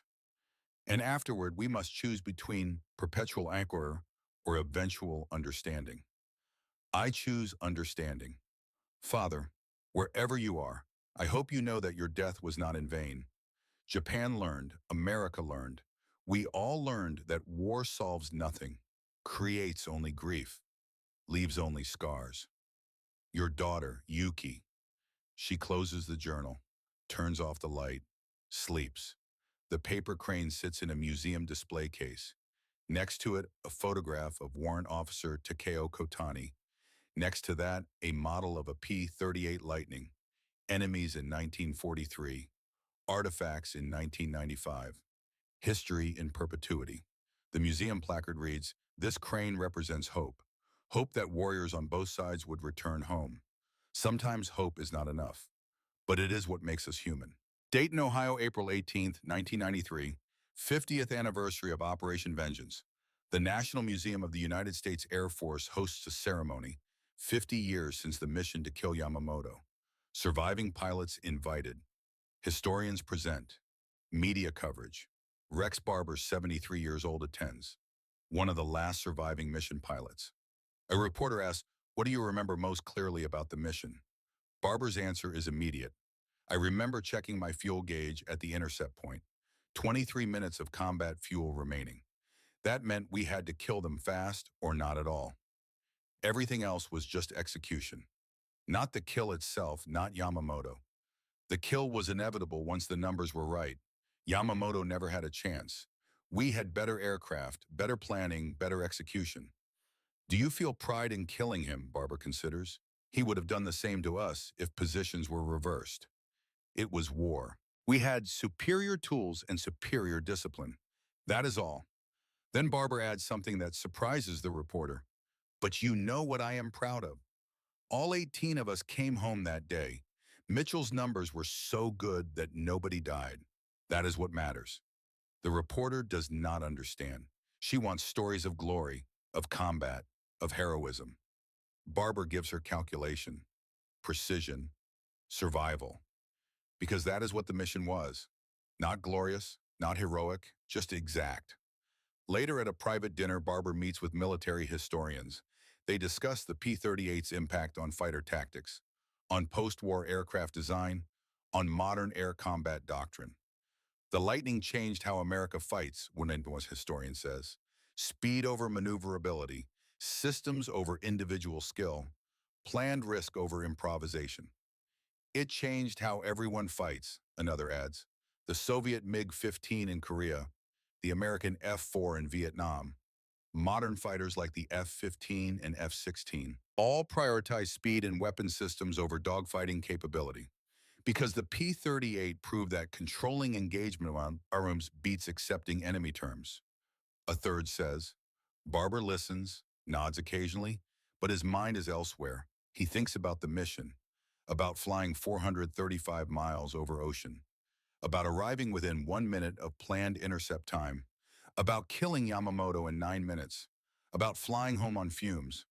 He thinks about Lieutenant Takeo Kotani, the name he learned years later, the pilot who died in the lead Betty, who had a 3-year-old daughter, who carried a paper crane into combat. Barber never met Kotani, never spoke to him, never saw him except through a gun sight for 9 seconds before the Betty exploded. But they are connected now, forever. Killer and victim. Two pilots doing their duty. One survived, one did not. Mr. Barber, he realizes someone asked him a question. Sorry, what was that? I asked what you think is the most important lesson from Operation Vengeance. Barber thinks carefully. That war is not about bravery. It is about planning. The side that plans better wins. We planned better than Japan. We won. Enough just planning. Planning keeps pilots alive. Planning shortens wars. Planning saves lives on the winning side. Yes, it is enough. But later alone in his hotel room, Barber admits to himself that it is not enough. That winning requires more than planning. It requires someone to bear the cost. Someone like Kotani, someone like the Japanese pilots who died in unequal fights against superior systems. Someone like the American pilots who died before doctrine changed. Victory has a price, and someone always pays it. Barber is 87 years old when he dies in 2004, one of the last Operation Vengeance pilots.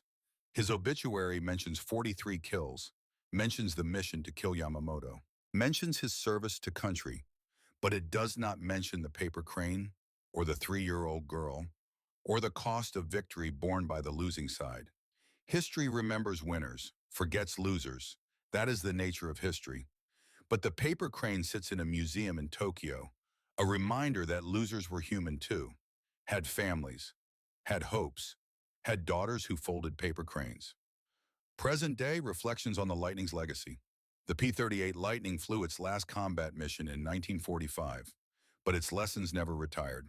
In Korea, American pilots flying F-86 Sabres used boom and zoom tactics against Soviet MiG-15 Soyuz speed and altitude over maneuverability. Controlling engagement terms. The P-38 doctrine proven again. In Vietnam, F-4 Phantom pilots rediscovered the same lessons.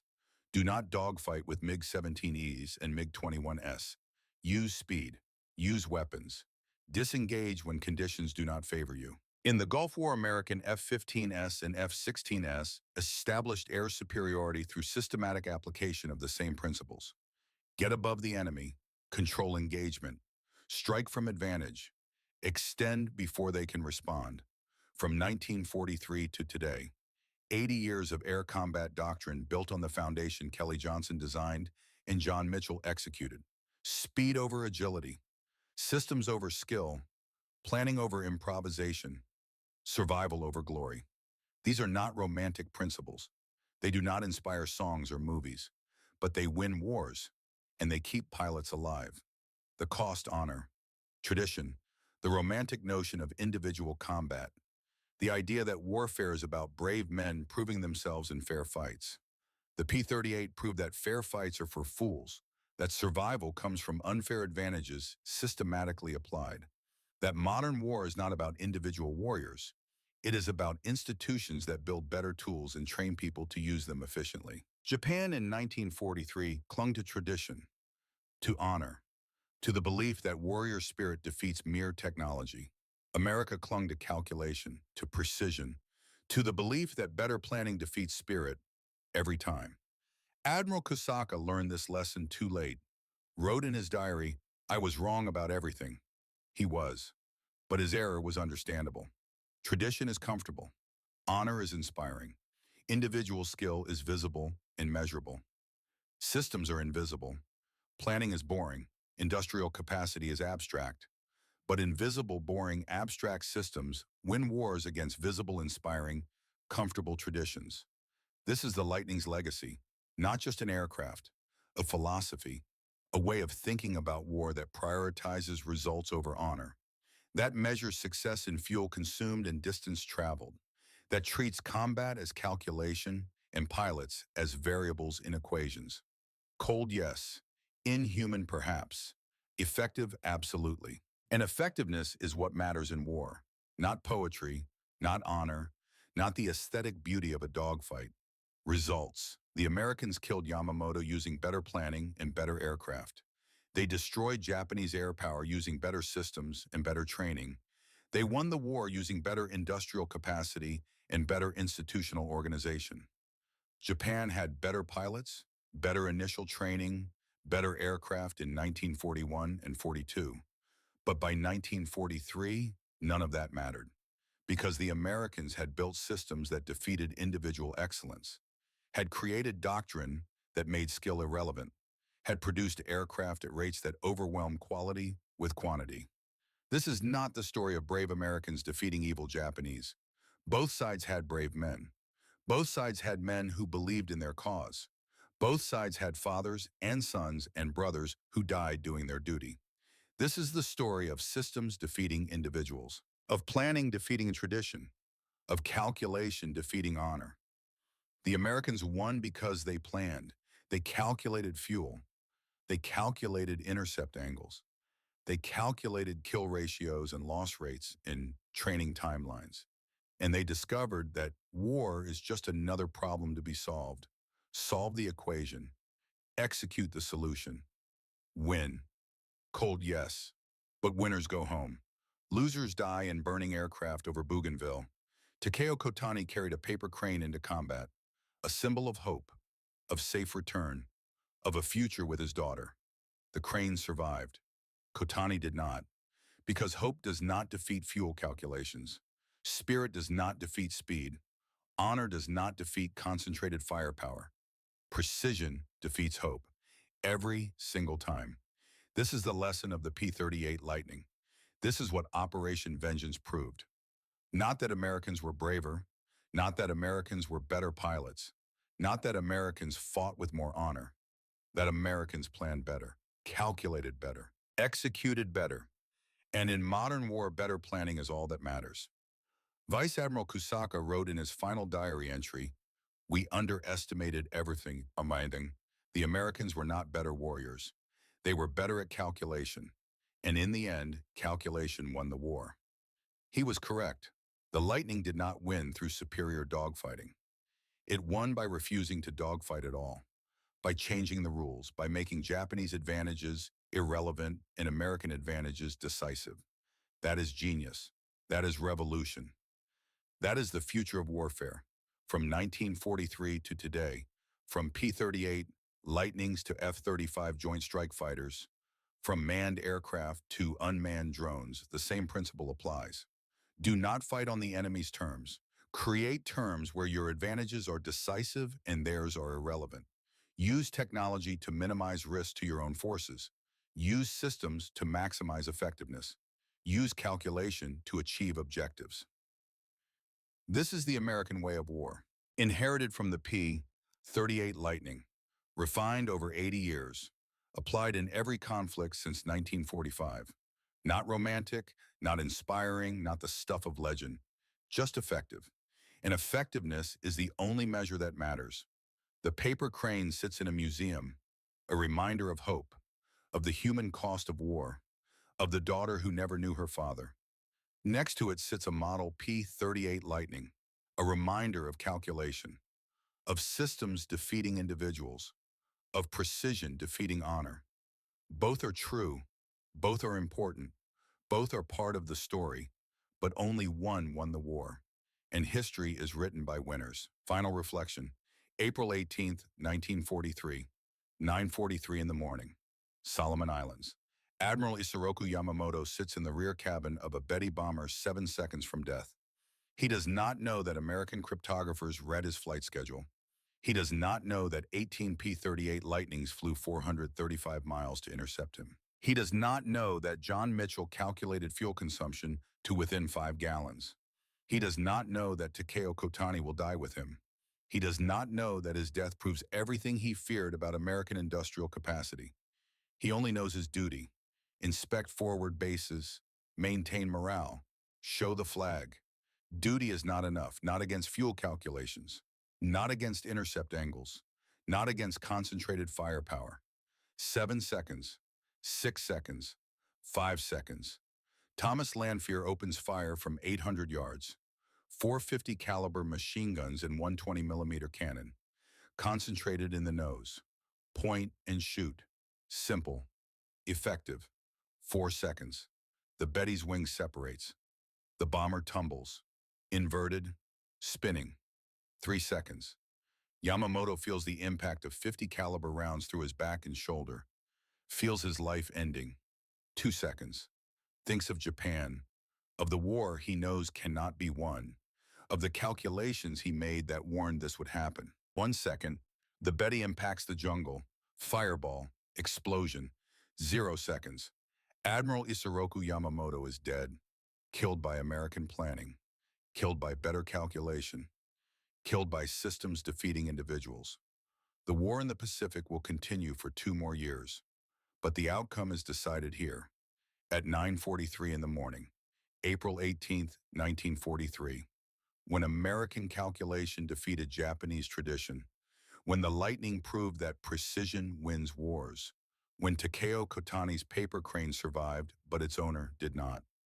This is the story of the P-38 Lightning, not just an aircraft, a philosophy, a way of winning that prioritizes results over honor, survival over glory, planning over courage, cold, inhuman, effective.